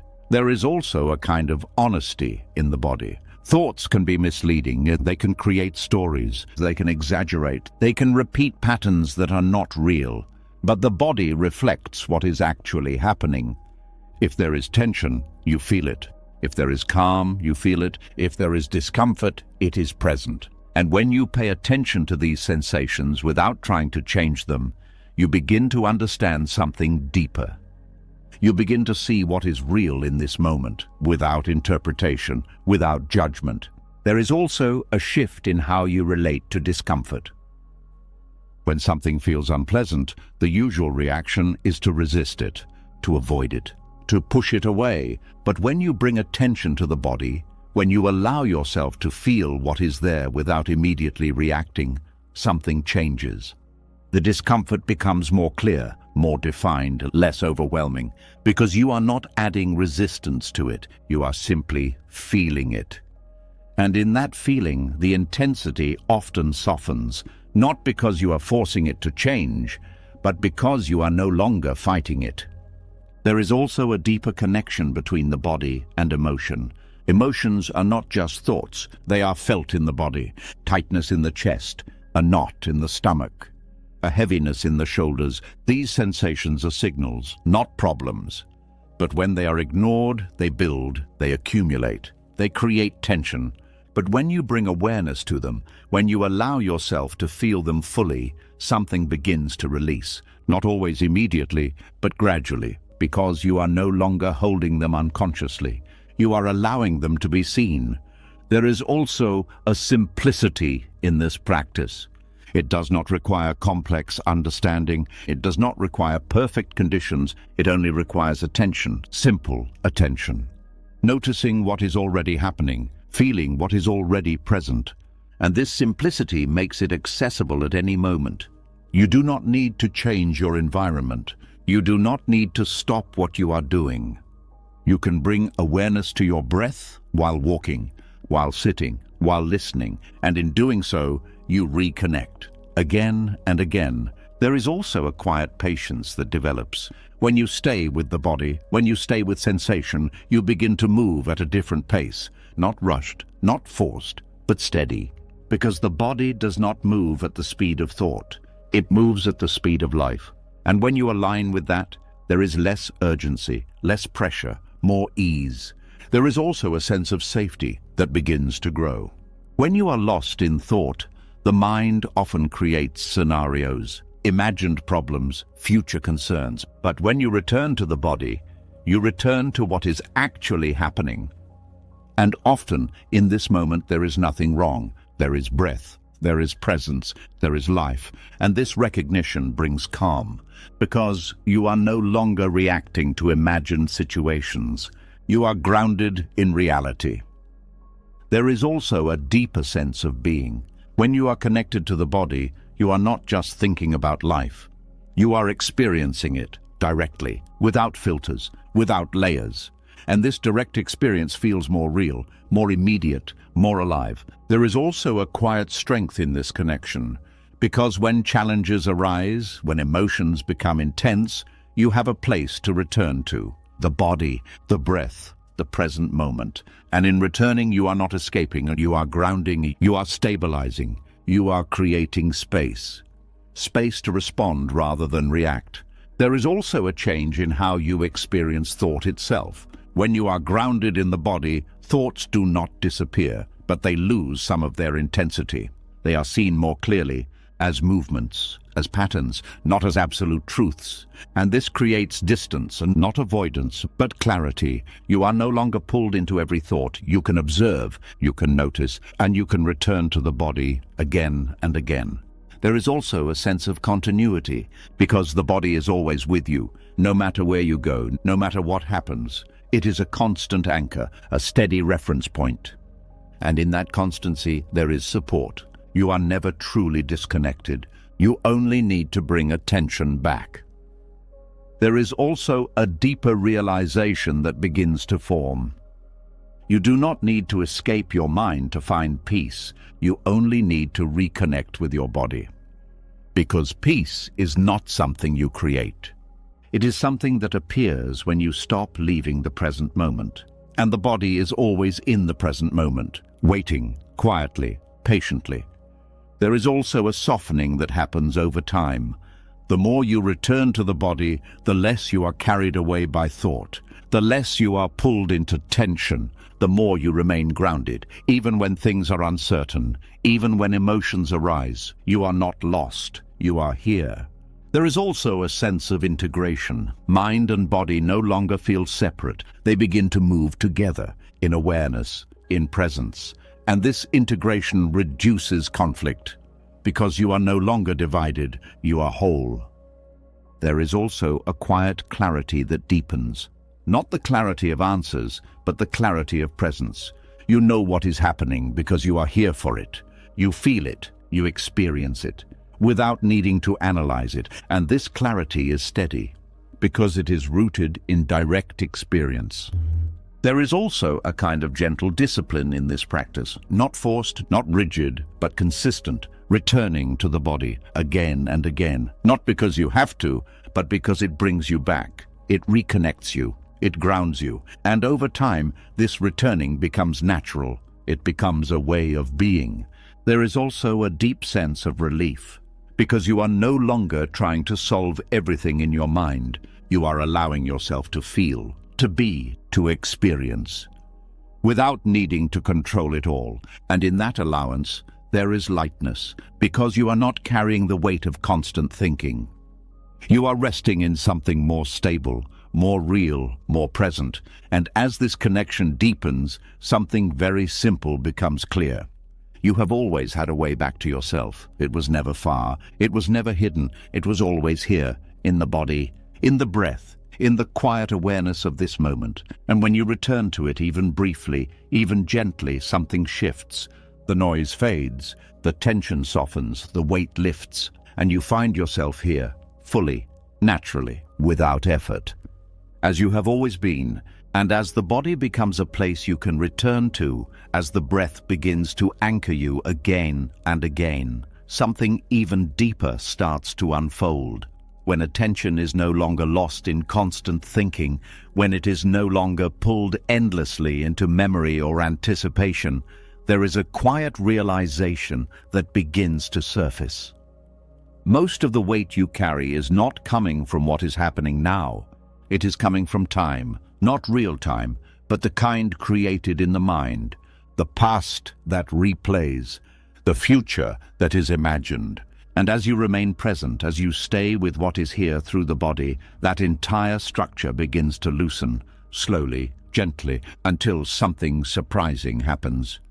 Time, as pressure, begins to collapse. There is a strange kind of heaviness that comes from thinking about what has already happened.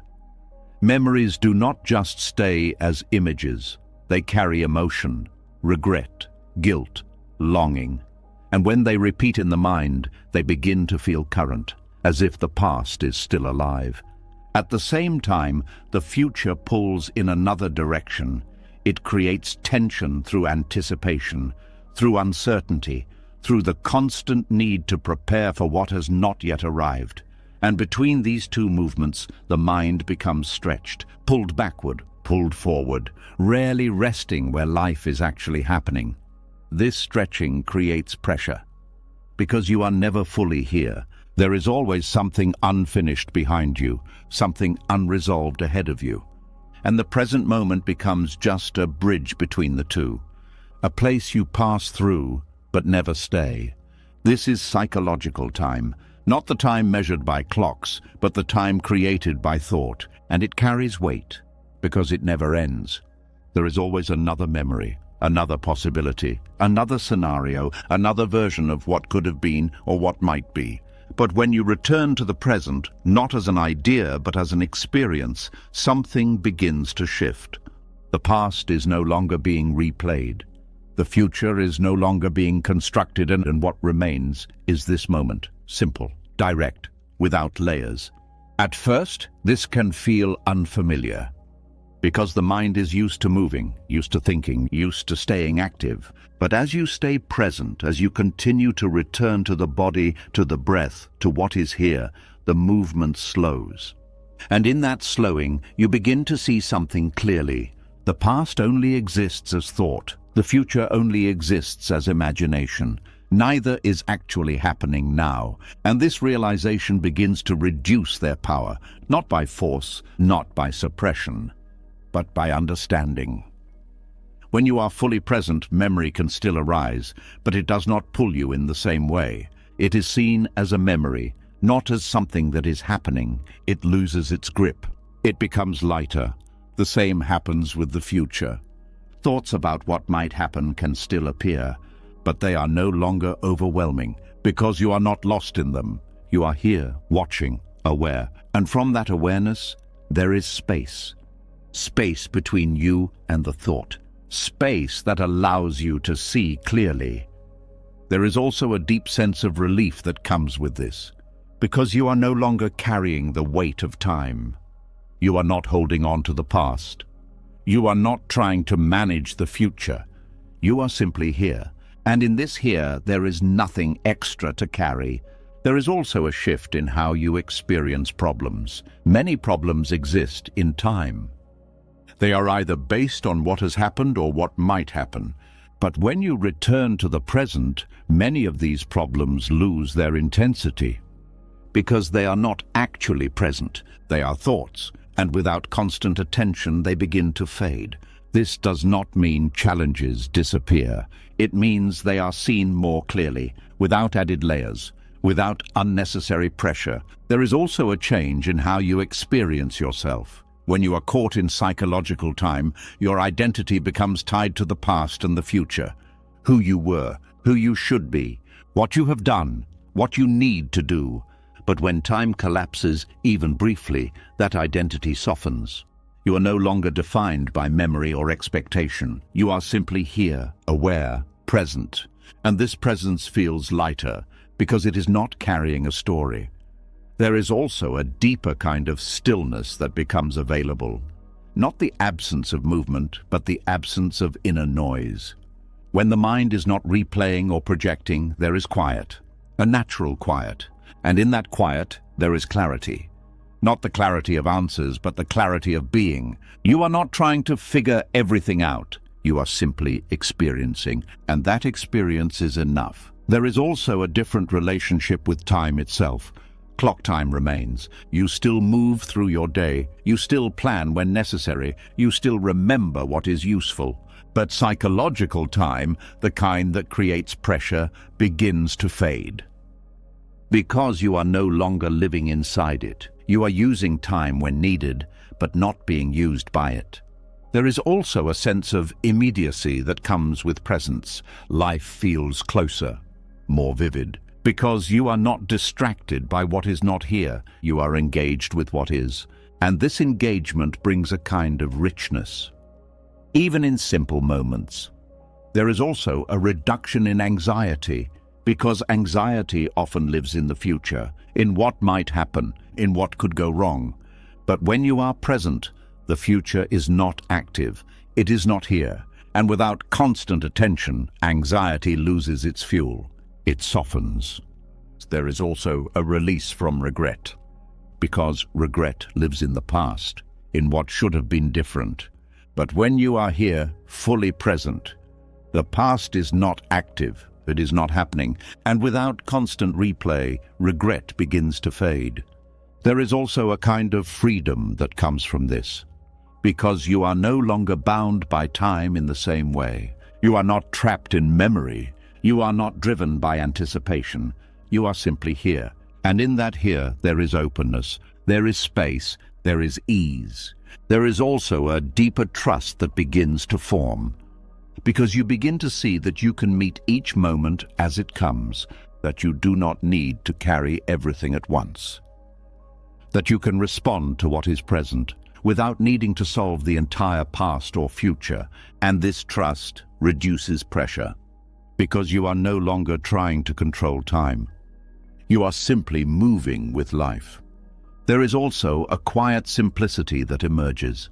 When time collapses, even for a moment, life becomes less complicated, because you are not adding layers of thought. You are not carrying extra weight. You are simply experiencing what is here. And that simplicity feels light. There is also a deeper understanding that begins to settle. The heaviness you once felt was not coming from life itself. It was coming from the accumulation of time in the mind, the past, the future, the constant movement between them. And when that movement slows, when it pauses, even briefly, the weight begins to lift. There is also a sense of return, a return to something that has always been here, the present moment, not as an idea, but as a reality, as the only place where life actually happens. And in returning to it again and again, something changes. You begin to live here more often, not perfectly, not constantly, but more frequently. And each time you return, the grip of psychological time weakens, the pressure softens, the heaviness reduces, until one day something becomes clear. You do not need to carry the past, you do not need to control the future. You only need to be here, fully, now. And in that now, there is no excess weight, no unnecessary pressure, no constant tension. There is only life, unfolding, moment by moment.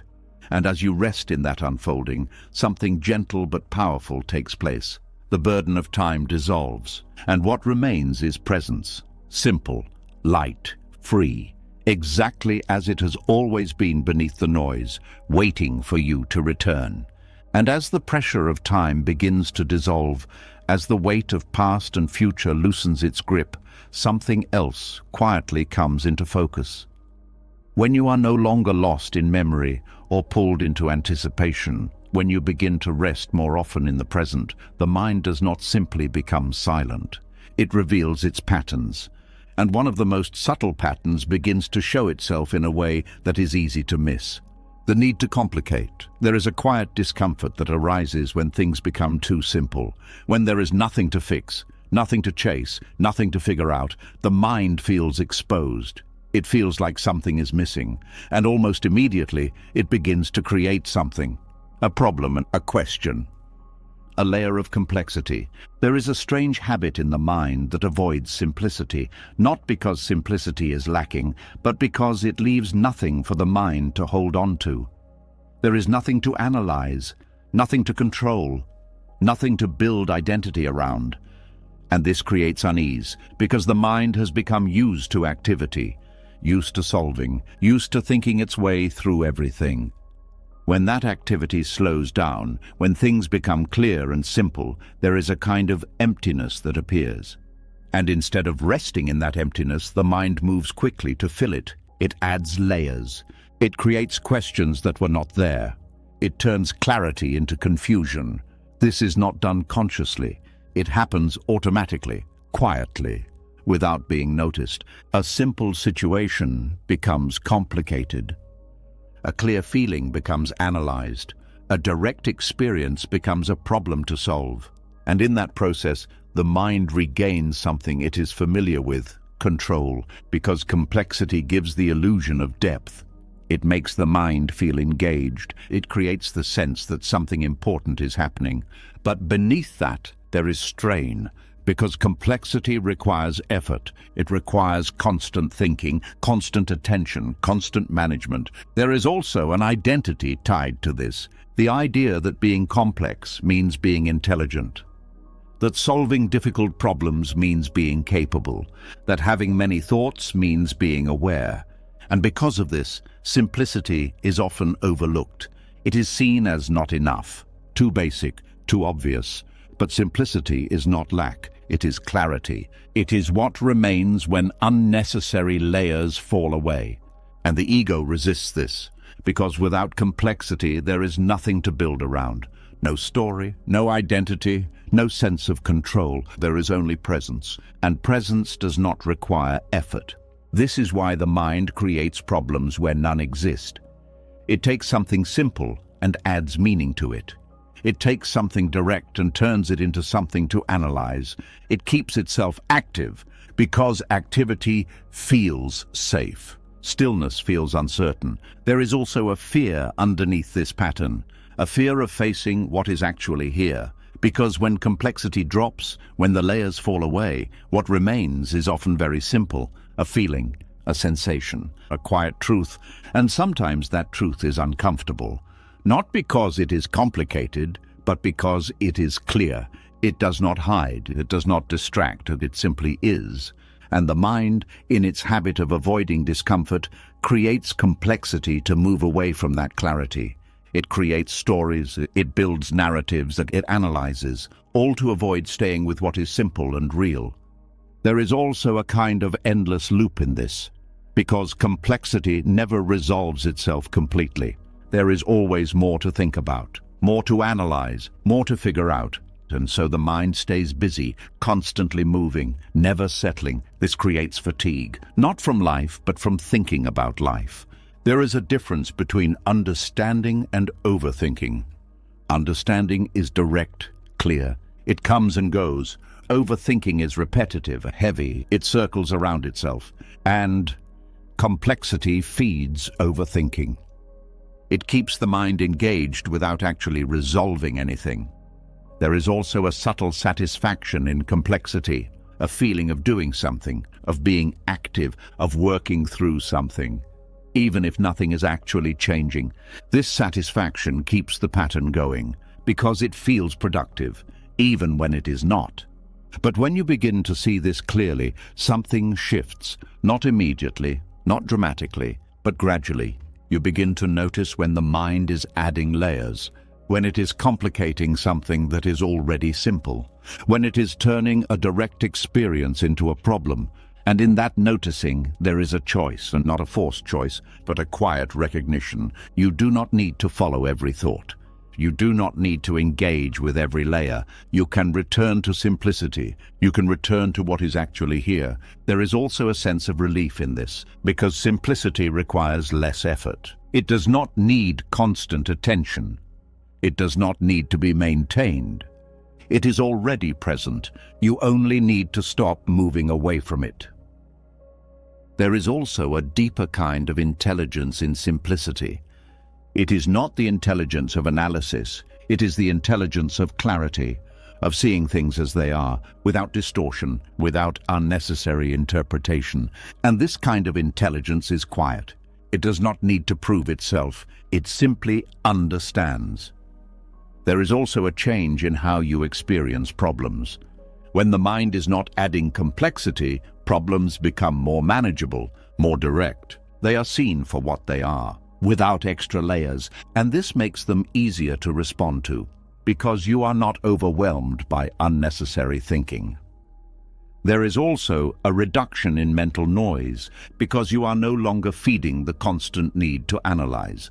You are allowing thoughts to come and go. without building on them, without turning them into something more.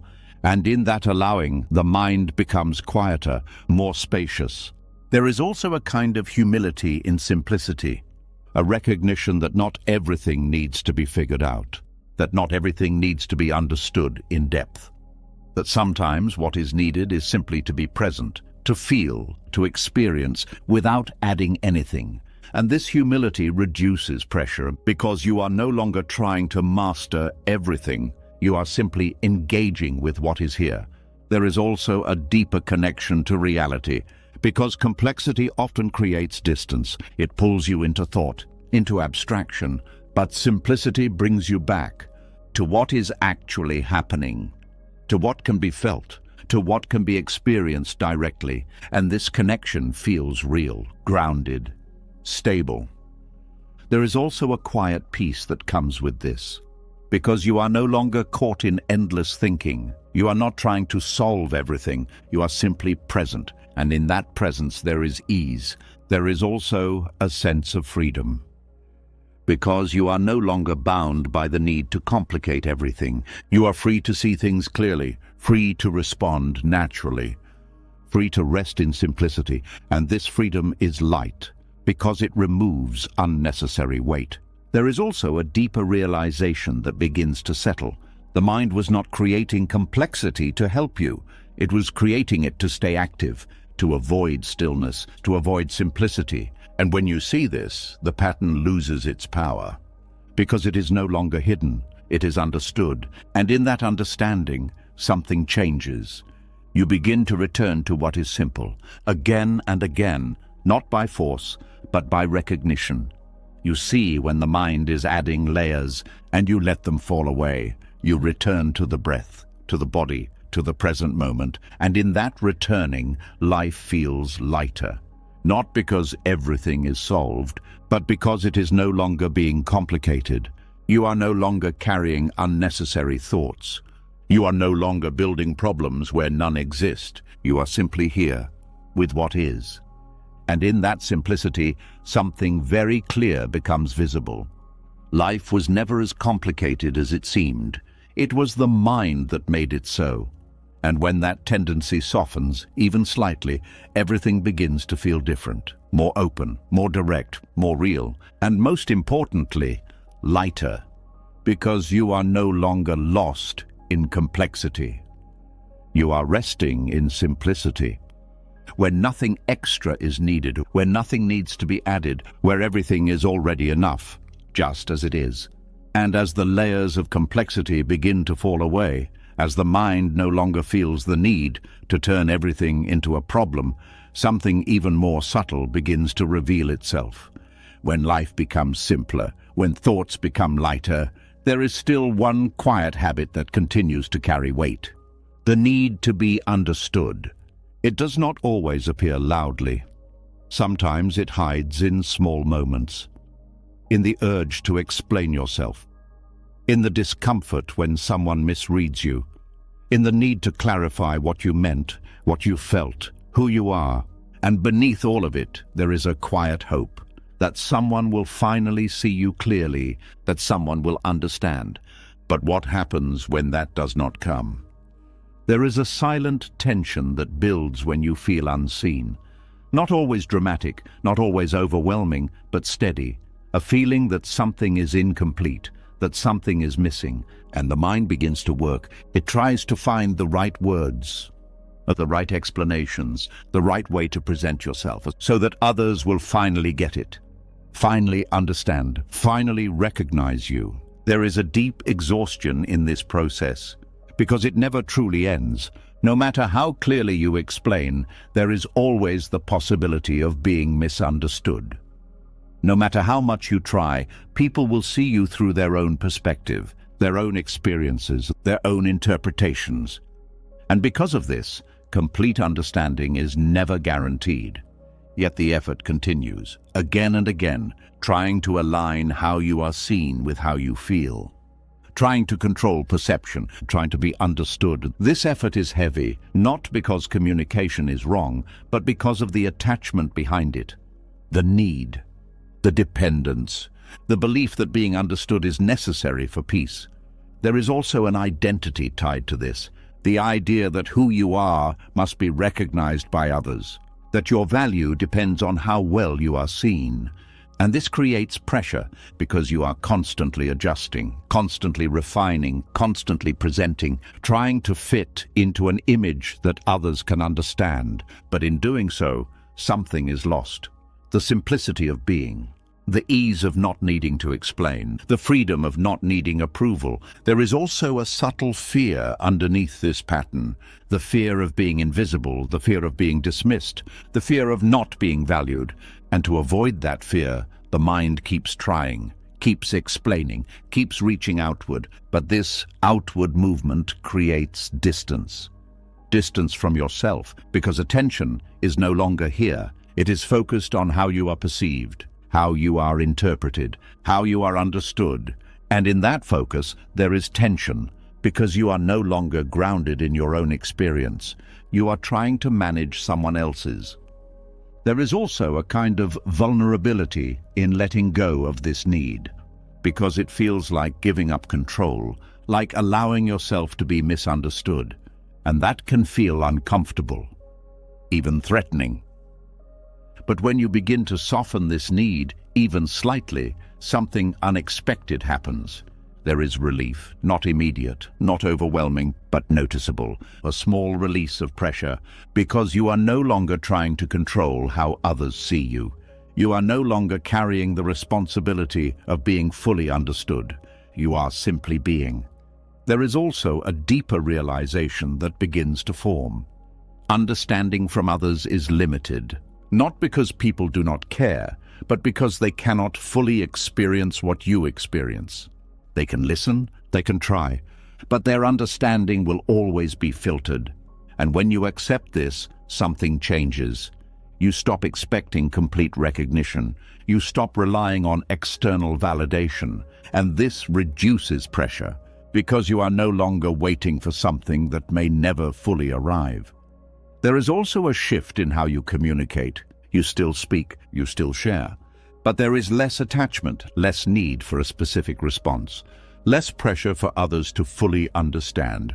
You express because it is natural, not because it is necessary for your sense of self. And this makes communication lighter, more honest, more free. There is also a deeper connection to yourself, because when you stop seeking constant understanding from others, attention returns inward. You begin to listen to yourself, to feel your own experience, and to recognize your own truth without needing it to be confirmed. And this self-recognition is powerful because it is stable. It does not depend on external feedback. It does not fluctuate based on others' perceptions. It is simply there. There is also a quiet confidence that grows from this. Not the confidence of being recognized, but the confidence of knowing yourself, not through words, not through explanation, but through direct experience. And this confidence is steady because it is not dependent, it is internal. There is also a release from the need to prove, because much of the effort to be understood is tied to proving something, proving your intentions, proving your worth, proving your perspective. But when that need softens, the effort fades. You are no longer trying to convince, you are simply present. And this presence is enough. There is also a kind of peace in allowing misunderstanding, not because it feels good, but because it no longer feels threatening. You understand that others will see things differently, and that is okay. It does not take anything away from your experience. It does not reduce your value. It simply reflects difference. And in accepting that difference, there is less tension. There is also a sense of freedom, because you are no longer shaping yourself to fit others' expectations. You are no longer adjusting constantly. You are simply being as you are. And this authenticity feels lighter because it does not require effort. It does not require maintenance. It is natural. There is also a deeper understanding that begins to settle. The need to be understood was never about others. It was about seeking certainty, seeking validation, seeking confirmation of your own experience. But when you return to yourself, when you are grounded in your own awareness, that need begins to fade. Because you are no longer looking outward for something you already have inwardly. There is also a change in how you experience relationships. When you are not dependent on being understood, you can engage more freely, more openly. Without pressure, you can listen without needing to be heard. You can share without needing to be validated. And this creates space for genuine connection, without expectation. There is also a quiet sense of completeness that begins to appear, not because everything is resolved, but because you are no longer seeking completion through others. You are not waiting to be seen. You are already here, aware, present, whole, and this sense of wholeness is light, because it does not require anything extra. There is also a deeper ease in silence, because you no longer feel the need to fill every gap with explanation. You can remain quiet, not out of avoidance, but out of peace, because you are not trying to be understood. You are simply being. There is also a reduction in emotional strain, because you are no longer reacting to every misunderstanding. You are no longer taking it personally. You are allowing it. And in that allowance, there is less conflict, less tension, less weight. There is also a gentle clarity that emerges. You begin to see that your experience is valid, regardless of whether it is understood by others. That your presence is enough without needing to be explained. That your being does not require recognition. And this clarity brings peace. There is also a quiet strength in this realization, because it allows you to stand in your own experience, without needing support, without needing confirmation, simply grounded, simply present. And this strength is not rigid, it is soft, flexible, open. There is also a deep sense of relief that continues to grow, because you are no longer carrying the weight of being seen. You are no longer trying to align every perception. You are no longer explaining yourself endlessly. You are simply here as you are, and that is enough, more than enough. And as this understanding deepens, something very simple becomes clear. You do not need to be understood to be at peace. You do not need to be validated to be whole. You do not need to explain yourself to exist fully. You only need to return to yourself, again and again. And in that return, the need begins to dissolve. The tension begins to fade. The weight begins to lift. And what remains is a quiet, steady ease. A freedom that comes not from being seen by others, but from no longer needing to be. And in that freedom, life feels lighter, more open, more real. Exactly as it is, without anything extra, without anything missing. And as the need to be understood begins to fall away, as the pressure to explain yourself slowly dissolves, something else becomes easier to notice. When you are no longer reaching outward for validation, when you are no longer carrying the weight of others' perceptions, your attention settles more deeply into your own experience. And in that quiet return, something surprising begins to reveal itself. The weight you thought you were carrying may not be as solid as it feels. There is a common belief that pain builds over time, that every hurt, every disappointment, every difficult moment adds something to you, that it stacks, that it accumulates, that the longer you live, the heavier you become. It feels true because the memory of those experiences is still there, because the emotions can still be felt, because certain moments seem to linger. But when you begin to look closely, something subtle begins to shift. The pain is not sitting there waiting. It is being recreated again and again. There is a quiet moment that often goes unnoticed. A moment where a memory appears, a thought about something that happened, a reminder of something painful, and almost instantly the body reacts. The emotion returns, the tension builds, and it feels as if the past is still alive. But what is actually happening is not the past itself. It is the remembering. The mind brings the moment back, and the body responds as if it is happening now. This creates the illusion that pain is stored, that it is accumulated, that it is always there. But in reality, what is happening is repetition, not storage. There is a difference between something being present and something being remembered. When something is present, it is happening now. When something is remembered, it is a thought, a reconstruction, a replay, and when that replay is believed, the body responds. The emotion returns. The experience feels real again. But without the remembering, without the replay, the pain is not active. It is not sitting somewhere inside you waiting. It is only present when it is brought into awareness through thought. This realization can feel strange at first, because it challenges a deeply held belief. The belief that you are carrying all your past pain with you at all times.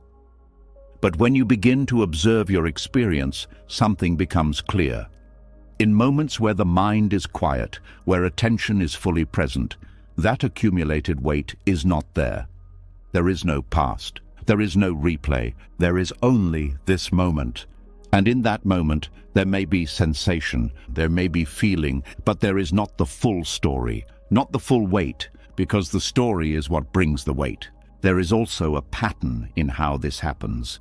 Certain thoughts trigger certain emotions. Certain memories bring certain reactions. And over time, these patterns become familiar, automatic. The mind learns to associate certain things with certain feelings, and it repeats them again and again. This repetition creates the sense of accumulation, because it feels continuous, but it is not continuous, it is repeated. There is also a kind of identity built around this. The idea that this is my pain, that it belongs to you, that it defines you.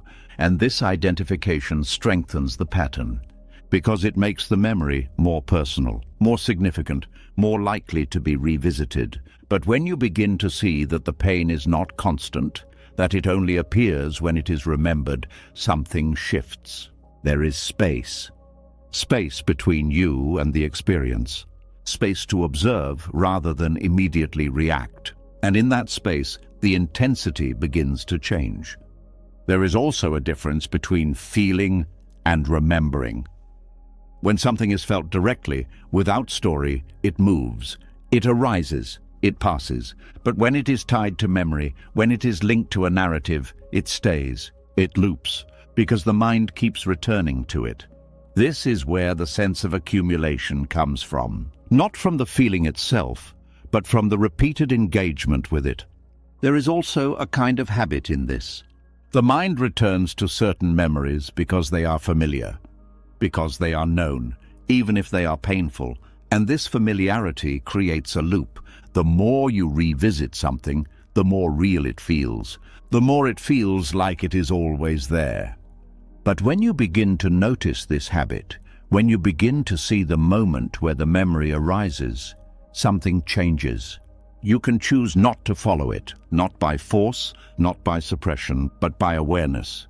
You see the thought, you recognize it as a thought, and you allow it to pass. And when it passes, the emotion softens, because it is no longer being fed. There is also a shift in how you relate to the past. Instead of seeing it as something you carry, you begin to see it as something that appears when remembered. And this reduces its weight because it is no longer constant, it is conditional. There is also a kind of freedom in this understanding, because it means you are not bound by your past in the way you thought. You are not carrying everything with you at all times. You are only experiencing what is present now, and what is present now can be different, lighter, simpler.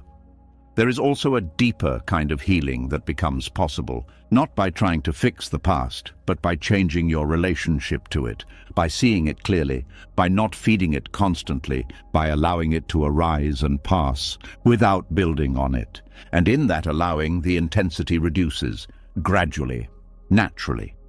There is also a sense of relief that comes with this, because you are no longer overwhelmed by the idea of accumulated pain. You are no longer carrying a lifetime of weight in every moment. You are simply here, with what is present, and that is manageable, that is workable. There is also a change in how you experience time, because when you are not constantly revisiting the past, the present becomes clearer, more spacious, less crowded, And in that space there is ease. There is also a deeper understanding that begins to settle. Pain itself is not the problem, it is natural. It arises and it passes. What creates suffering is the repetition, the holding, the constant remembering. And when that pattern softens even slightly, suffering reduces. There is also a kind of gentleness that develops, because you are no longer fighting your past. You are not trying to erase it. You are simply allowing it to be what it is, a memory, not a constant presence. And in that gentleness, there is peace. There is also a quiet strength in this realization, because it gives you space to choose, space to respond differently, space to not be pulled into every memory. And this space is powerful because it changes your experience, not by changing the past, but by changing how it appears in the present. There is also a deeper connection to the moment, because when you are not lost in memory, you are here, fully. And in that presence, there is clarity, there is lightness, there is life. There is also a gradual release, not sudden, not dramatic, but steady. As you stop feeding the past, it loses its intensity. It fades, not completely, but enough to feel the difference, enough to breathe more easily. There is also a quiet realization that continues to deepen. You were never carrying as much as you thought. You were remembering it, again and again, and when that remembering softens, the weight lifts. Not because the past disappears, but because it is no longer being recreated constantly. And as this understanding settles, something very simple becomes clear. You are not your accumulated pain. You are the awareness in which it appears. And when you rest in that awareness, when you stay present, when you allow thoughts to come and go without holding on to them, something changes. The past loses its grip. The weight reduces, the heaviness fades, and what remains is this moment, simple, light, free from accumulation, free from repetition, just as it is. And in that simplicity, life begins to feel lighter again, not because nothing has happened, but because you are no longer carrying it all at once. You are here, now. And that is enough. And as the illusion of accumulated pain begins to dissolve, as you start to see that what once felt heavy is often being recreated through constant remembering, something else becomes easier to notice. When the past is no longer being carried in the same way, when the mind is not looping through the same memories again and again, there is more space. And in that space, another pattern becomes clear. The constant conversation within, the quiet arguing, the endless back and forth. There is a subtle tension that exists even when nothing is happening externally, a kind of internal noise that continues beneath the surface. It does not always appear as loud conflict. Sometimes it is quiet, almost unnoticed, but it is always there. A thought appears, another thought responds. One part of the mind says one thing, another part disagrees. And without realizing it, you are pulled into this conversation, trying to decide, trying to resolve, trying to reach some kind of agreement within yourself. There is a kind of exhaustion that comes from this. Not from action, but from inner negotiation, from constantly weighing options, constantly questioning, constantly going back and forth. Should I do this? Maybe I shouldn't. What if this goes wrong? But what if it works? This movement never settles, because there is always another angle, another possibility, another thought, and so the conversation continues, endlessly. There is also a sense of division in this, as if there are multiple parts of you pulling in different directions. One part wants something, another part resists it. One part feels confident, another part feels doubt, and you become caught in between, trying to manage both sides, trying to find balance, trying to reach a conclusion. But this process rarely brings peace, because it is built on conflict, it is built on opposition. And as long as there is opposition, there is tension. There is also a deeper reason this happens. The mind is trying to create certainty, trying to find the right answer, the perfect decision, the safe path. But life does not always offer that, and so the mind keeps searching, keeps negotiating, keeps trying to resolve what cannot be fully resolved. This creates a loop, Because the more you try to settle it through thinking, the more thoughts arise. And the more thoughts arise, the more there is to resolve. There is also a fear underneath this pattern. The fear of making the wrong choice, the fear of uncertainty, the fear of not being in control. And to avoid that fear, the mind keeps analyzing, keeps debating, keeps trying to figure everything out. But this effort creates more tension, because it never truly ends. There is always another perspective, another doubt, another question. And so the mind remains active, constantly negotiating, constantly unsettled. There is a moment that begins to change everything. A moment where you notice the conversation itself. Not the content, but the movement, the back and forth, the constant arguing. And in that noticing, something shifts. You begin to see that the problem is not the decision. It is the negotiation. It is the constant engagement with thought. Because each time you follow the conversation, you give it energy. You keep it alive. But when you step back, even slightly, when you observe rather than participate, something different happens. The conversation slows, not because you forced it to stop, but because you are no longer feeding it. There is also a realization that begins to form. Not every thought needs a response. Not every question needs an answer. Not every doubt needs to be resolved. Some thoughts can simply pass, and when they pass, the need for negotiation fades. There is also a difference between clarity and agreement. Clarity is simple, direct. It arises without effort. Agreement is forced. It is the result of negotiation. And often, even when you reach an agreement within yourself, it does not feel stable, because it was built on thought. And thought can change, but clarity feels different. It is quiet, certain without needing to prove itself.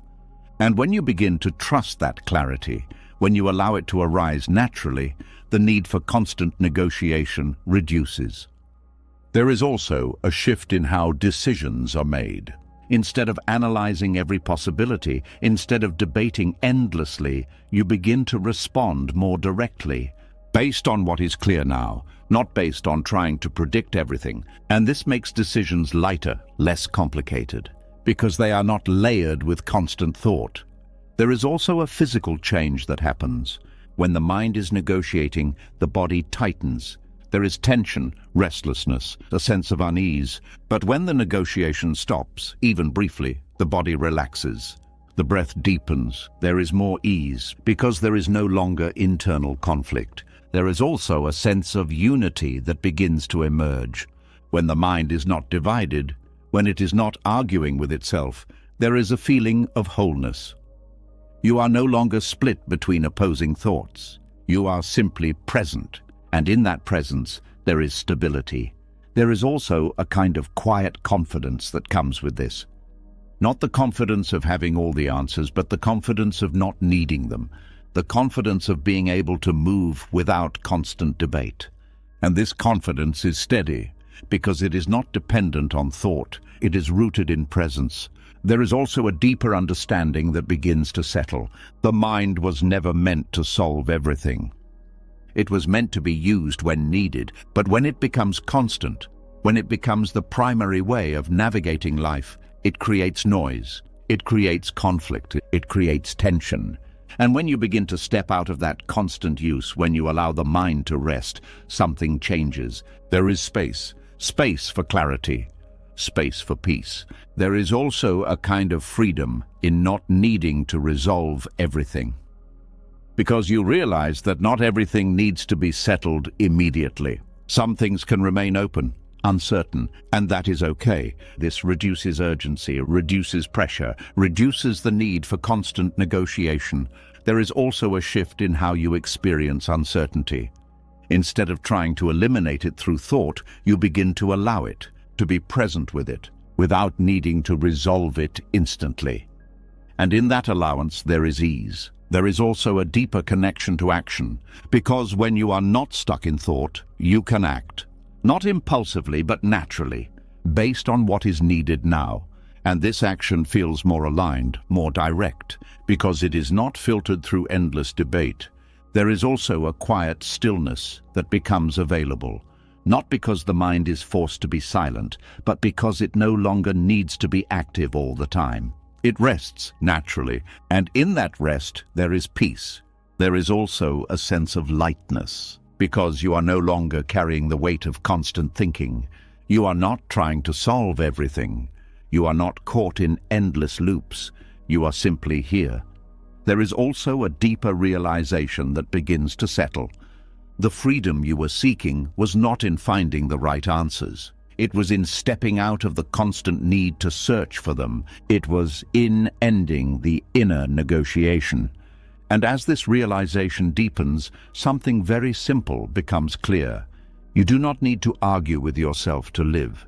You do not need to resolve every thought to move forward. You do not need to negotiate every possibility to be at peace. You only need to see the pattern and stop feeding it, again and again, and in that stopping something shifts. The noise fades, the tension softens, the division disappears, and what remains is a quiet, steady presence. A sense of ease that was always there beneath the conversation, waiting, unmoving, uncomplicated, and as you rest in that presence, life begins to feel different, lighter, simpler, more direct. Because you are no longer divided within yourself. You are whole without needing to force it, without needing to think your way into it, just naturally, as you have always been beneath the noise. And in that wholeness there is freedom. A freedom that does not come from solving the mind, but from no longer being controlled by it. A freedom that feels like rest, like silence, like coming home. And as the inner negotiation begins to fade, as the constant arguing within the mind slowly comes to an end, something very quiet starts to become noticeable.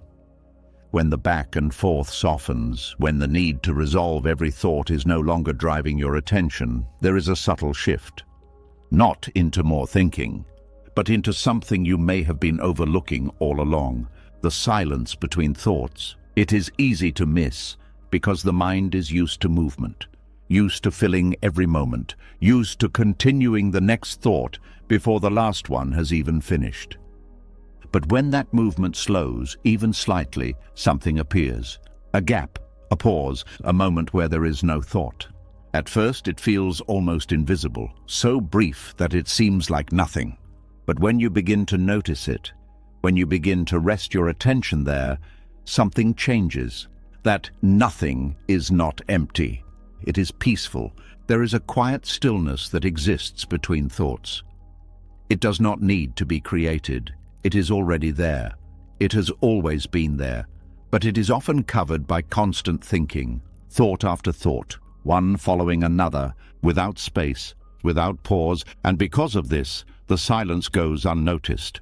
But when the mind begins to slow, when the need to think reduces, even for a moment, that silence becomes visible, not as an idea, but as an experience, a direct experience of stillness. There is something deeply calming about this, not because it is exciting, not because it offers answers, but because it carries no tension, no effort, no weight. It simply is. There is also a difference between forcing the mind to be quiet and noticing the quiet that is already there. Forcing creates resistance. It becomes another effort, another task. But noticing is effortless. It does not require the mind to stop. It only requires attention. You begin to see that after a thought ends, there is a small space before the next one begins. And in that space, there is no problem, no story, no identity, just awareness. There is also a shift in how you experience thoughts themselves. Instead of being pulled into every thought, you begin to see them as movements. They arise, they pass, and between them there is space. This changes your relationship with thinking. You are no longer fully immersed, you are observing. You are aware of the movement but not controlled by it. There is also a kind of relief in this, because you realize that peace is not something you need to find in the future. It is already present, in the gaps, in the pauses. In the moments where the mind is not active, there is also a subtle fear that can arise when this space becomes noticeable, a feeling of unfamiliarity, because the mind is used to noise, used to activity, used to filling every moment, and silence can feel strange, even uncomfortable. But when you stay with it, when you allow it without trying to change it, that discomfort begins to fade, and what remains is calm. There is also a deeper sense of presence in these gaps, because without thought, you are not in the past, you are not in the future, you are here, fully, and this presence feels different, more real, more immediate. There is also a physical aspect to this experience. The body relaxes, the breath deepens, there is less tension, because there is no internal movement creating pressure. It is simply still, and that stillness is felt, not just mentally, but physically. There is also a kind of clarity that emerges from silence. Not the clarity of answers, but the clarity of seeing. Without thought, perception becomes direct. You see what is in front of you, you feel what is in your body, without interpretation, without distortion. And this clarity is simple. It does not need explanation. There is also a shift in how you respond to life. When you are connected to the space between thoughts, reactions slow down. There is a pause, a moment where you can respond rather than react. And this changes everything, because you are no longer acting from automatic patterns. You are acting from awareness. There is also a sense of continuity in this silence, because it is always there. Even when thoughts are active, it is not something that appears and disappears. It is something that is always present, but often unnoticed. And when you begin to notice it more often, it becomes more accessible, more familiar. There is also a deeper realization that begins to form. Thoughts are not constant. They only seem constant because attention is always on them. But when attention shifts, when it rests in the gaps, the continuity breaks. You see that there are moments of stillness, moments of silence, and those moments are not lacking. They are full of presence, full of awareness. There is also a kind of freedom in this discovery, because you are no longer dependent on thought for your sense of being. You are not defined by the content of your mind. You are aware of it, and in that awareness there is space. There is also a reduction in mental fatigue, because you are not constantly engaged. You are not following every thought. You are allowing them to pass and resting in the spaces between them. This reduces effort, reduces strain. There is also a gentle sense of rest that comes with this. Not sleep, but a quiet resting. A stillness that does not require anything. And in that rest, there is renewal. There is also a deeper connection to the present moment, because without thought, there is nothing pulling you away. You are here, fully engaged, fully aware, and this makes life feel more vivid, more real. There is also a subtle shift in identity. You are no longer the thinker, you are the awareness in which thoughts appear. And this shift is profound, because it changes how you relate to everything. You are no longer inside the noise, you are aware of it. There is also a quiet confidence that grows from this, because you begin to trust the silence. You begin to see that you do not need constant thinking to function, that you can move through life from a place of stillness, and this confidence is calm, not forced. There is also a deeper peace that becomes available, not because thoughts disappear completely, but because they no longer dominate your experience. They come, they go, and you remain in the silence, in the space. There is also a sense of returning to something that was always there, something that did not need to be created, only noticed. And in that returning there is familiarity, a quiet recognition. There is also a gradual deepening. The more you notice the space between thoughts, the more natural it becomes. The more you rest in it, the more it becomes your baseline, not the exception. And in that shift, life begins to feel different, lighter, less crowded, more open. There is also a realization that continues to unfold. Peace was never hidden, it was simply overlooked, covered by constant thinking. But when the thinking slows, when the gaps become visible, peace reveals itself, naturally, effortlessly.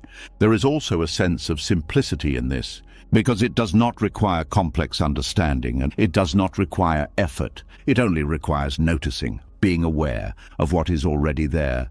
There is also a quiet joy in this discovery. Not excitement, not intensity, but a steady, gentle joy. That comes from being present, from being still, from being aware.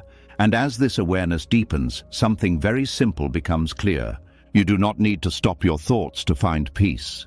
You only need to notice the space between them, because in that space there is no conflict, no tension, no weight. There is only silence, and in that silence there is everything you have been looking for. Not as an idea, but as a direct experience, here now, always available, waiting quietly for your attention. And when you rest there, even briefly, something shifts. The mind softens. The body relaxes, the weight lifts, and you find yourself in a place that feels both new and familiar. A place that was never created, only discovered, the space between thoughts, where peace has always been. And as the silence between thoughts becomes more familiar, as you begin to rest more often in that quiet space where nothing needs to be added, something else starts to fade without effort. When the mind is no longer constantly active, when it is no longer searching, comparing, or reacting as quickly, a certain habit begins to lose its strength. The habit of measuring. It becomes easier to see how often the mind looks outward, how quickly it moves from simple awareness into comparison, how naturally it begins to place one thing against another. And as that becomes visible, something begins to loosen. Because comparison cannot survive in silence. It needs thought, it needs judgment, it needs a constant movement away from what is here. And when that movement slows, comparison begins to fade. There is a quiet heaviness that most people carry without naming it. It does not always feel like pressure. Sometimes it feels normal, familiar, almost invisible. But it is there in the background of many thoughts, a subtle measuring, where you stand, what you have, and how you are doing, and against that, an image of someone else, their progress, their success, their appearance, their life. And without realizing it, your experience becomes divided, not just what is here, but how it compares. This division creates weight, because what is present is no longer enough on its own. It is being evaluated, judged, placed in a scale, and that scale is never stable. Because it is always shifting. There is always someone doing more, someone doing less, someone ahead, someone behind. And so the mind keeps moving, adjusting, comparing, trying to find a place where it feels balanced. But that place never stays. Because comparison is endless. There is no final point, no stable ground, only movement. And that movement creates tension. There is also a subtle identity built through comparison. A sense of self that depends on where you stand relative to others, better than, less than, equal to. And this identity is fragile because it depends on external reference. It is not grounded in your direct experience. It is built on perception, on interpretation, on shifting conditions. And because of that, it is unstable. It creates pressure, a need to maintain, a need to improve, a need to protect. There is also a quiet dissatisfaction that comes from this.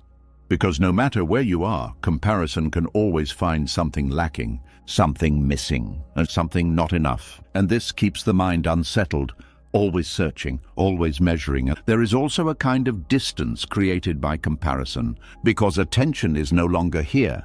It is out there, on someone else's life, someone else's path, someone else's outcome. And in that outward movement, your own experience becomes secondary, filtered, distorted.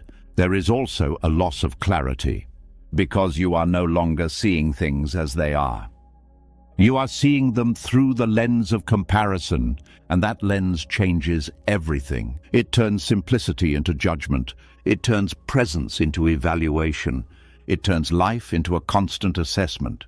But when you begin to notice this pattern, when you begin to see how often the mind moves in this way, something shifts, not by force, not by trying to stop it, but by awareness.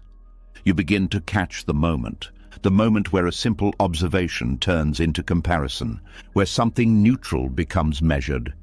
And in that moment, there is space. Space to not follow it, space to return.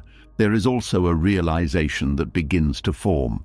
Comparison is not necessary. It is not required for living. It is not required for growth. It is a habit, a learned pattern. And like any pattern, it can be seen.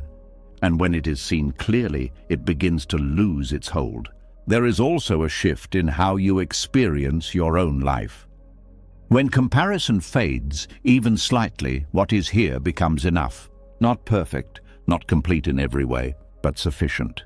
Whole in its own context, and this creates lightness. Because you are no longer adding extra layers, you are simply experiencing. There is also a deeper sense of individuality that emerges, not as a concept, but as a reality. You begin to see that your path is not meant to mirror anyone else's, that your experience is unique, that your pace is your own. And in that recognition there is less pressure, less need to match, less need to compete. There is also a change in how you view others. Without comparison, others are no longer benchmarks. They are simply people, living their lives, moving through their own experiences.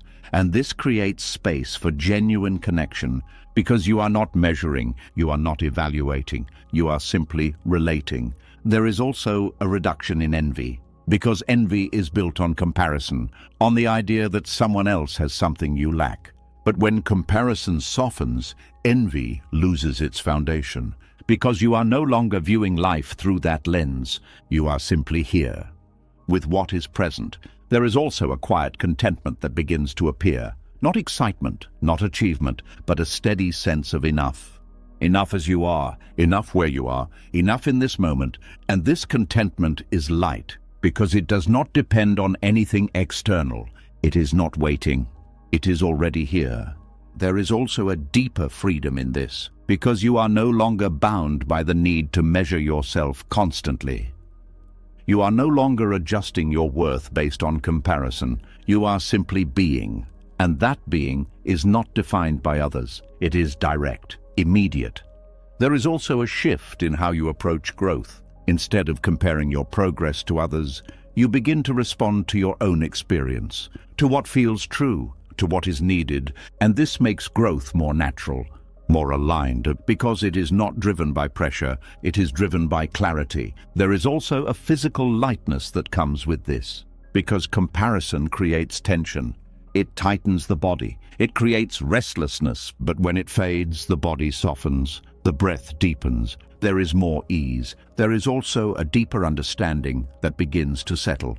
Comparison was never about reality. It was about perception, about interpretation.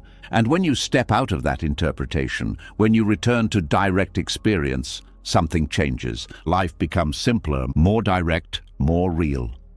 There is also a quiet humility in this, because you are no longer placing yourself above or below. You are simply here, among others, without needing to define your position. And this humility brings peace. There is also a sense of returning to what is actually here, without adding anything, without measuring, without judging. And in that return there is clarity, there is ease, there is also a gradual release. The more you notice comparison, the less automatic it becomes, the less it controls your experience, and over time it fades. Not completely, but enough. Enough to feel the difference, enough to feel lighter. There is also a deeper realization that continues to unfold. The weight you felt was not coming from your life. It was coming from how you were measuring it. And when that measuring stops, even briefly, the weight lifts.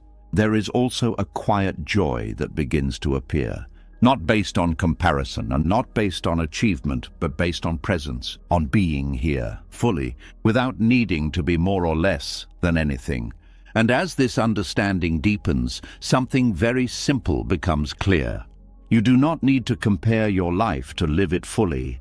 You do not need to measure your worth to feel whole. You do not need to place yourself on any scale to be enough. You only need to return to this moment, to this experience, to what is here.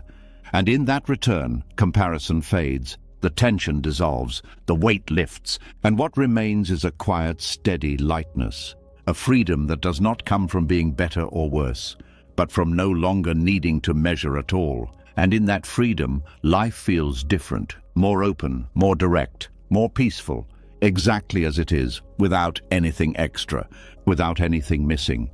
There was never anything wrong with life itself. The weight came from everything added on top of it. The pretending, the chasing, the resisting, the controlling, the comparing, the endless thinking, the need to be seen, the need to be understood, the need to figure everything out. And slowly, piece by piece,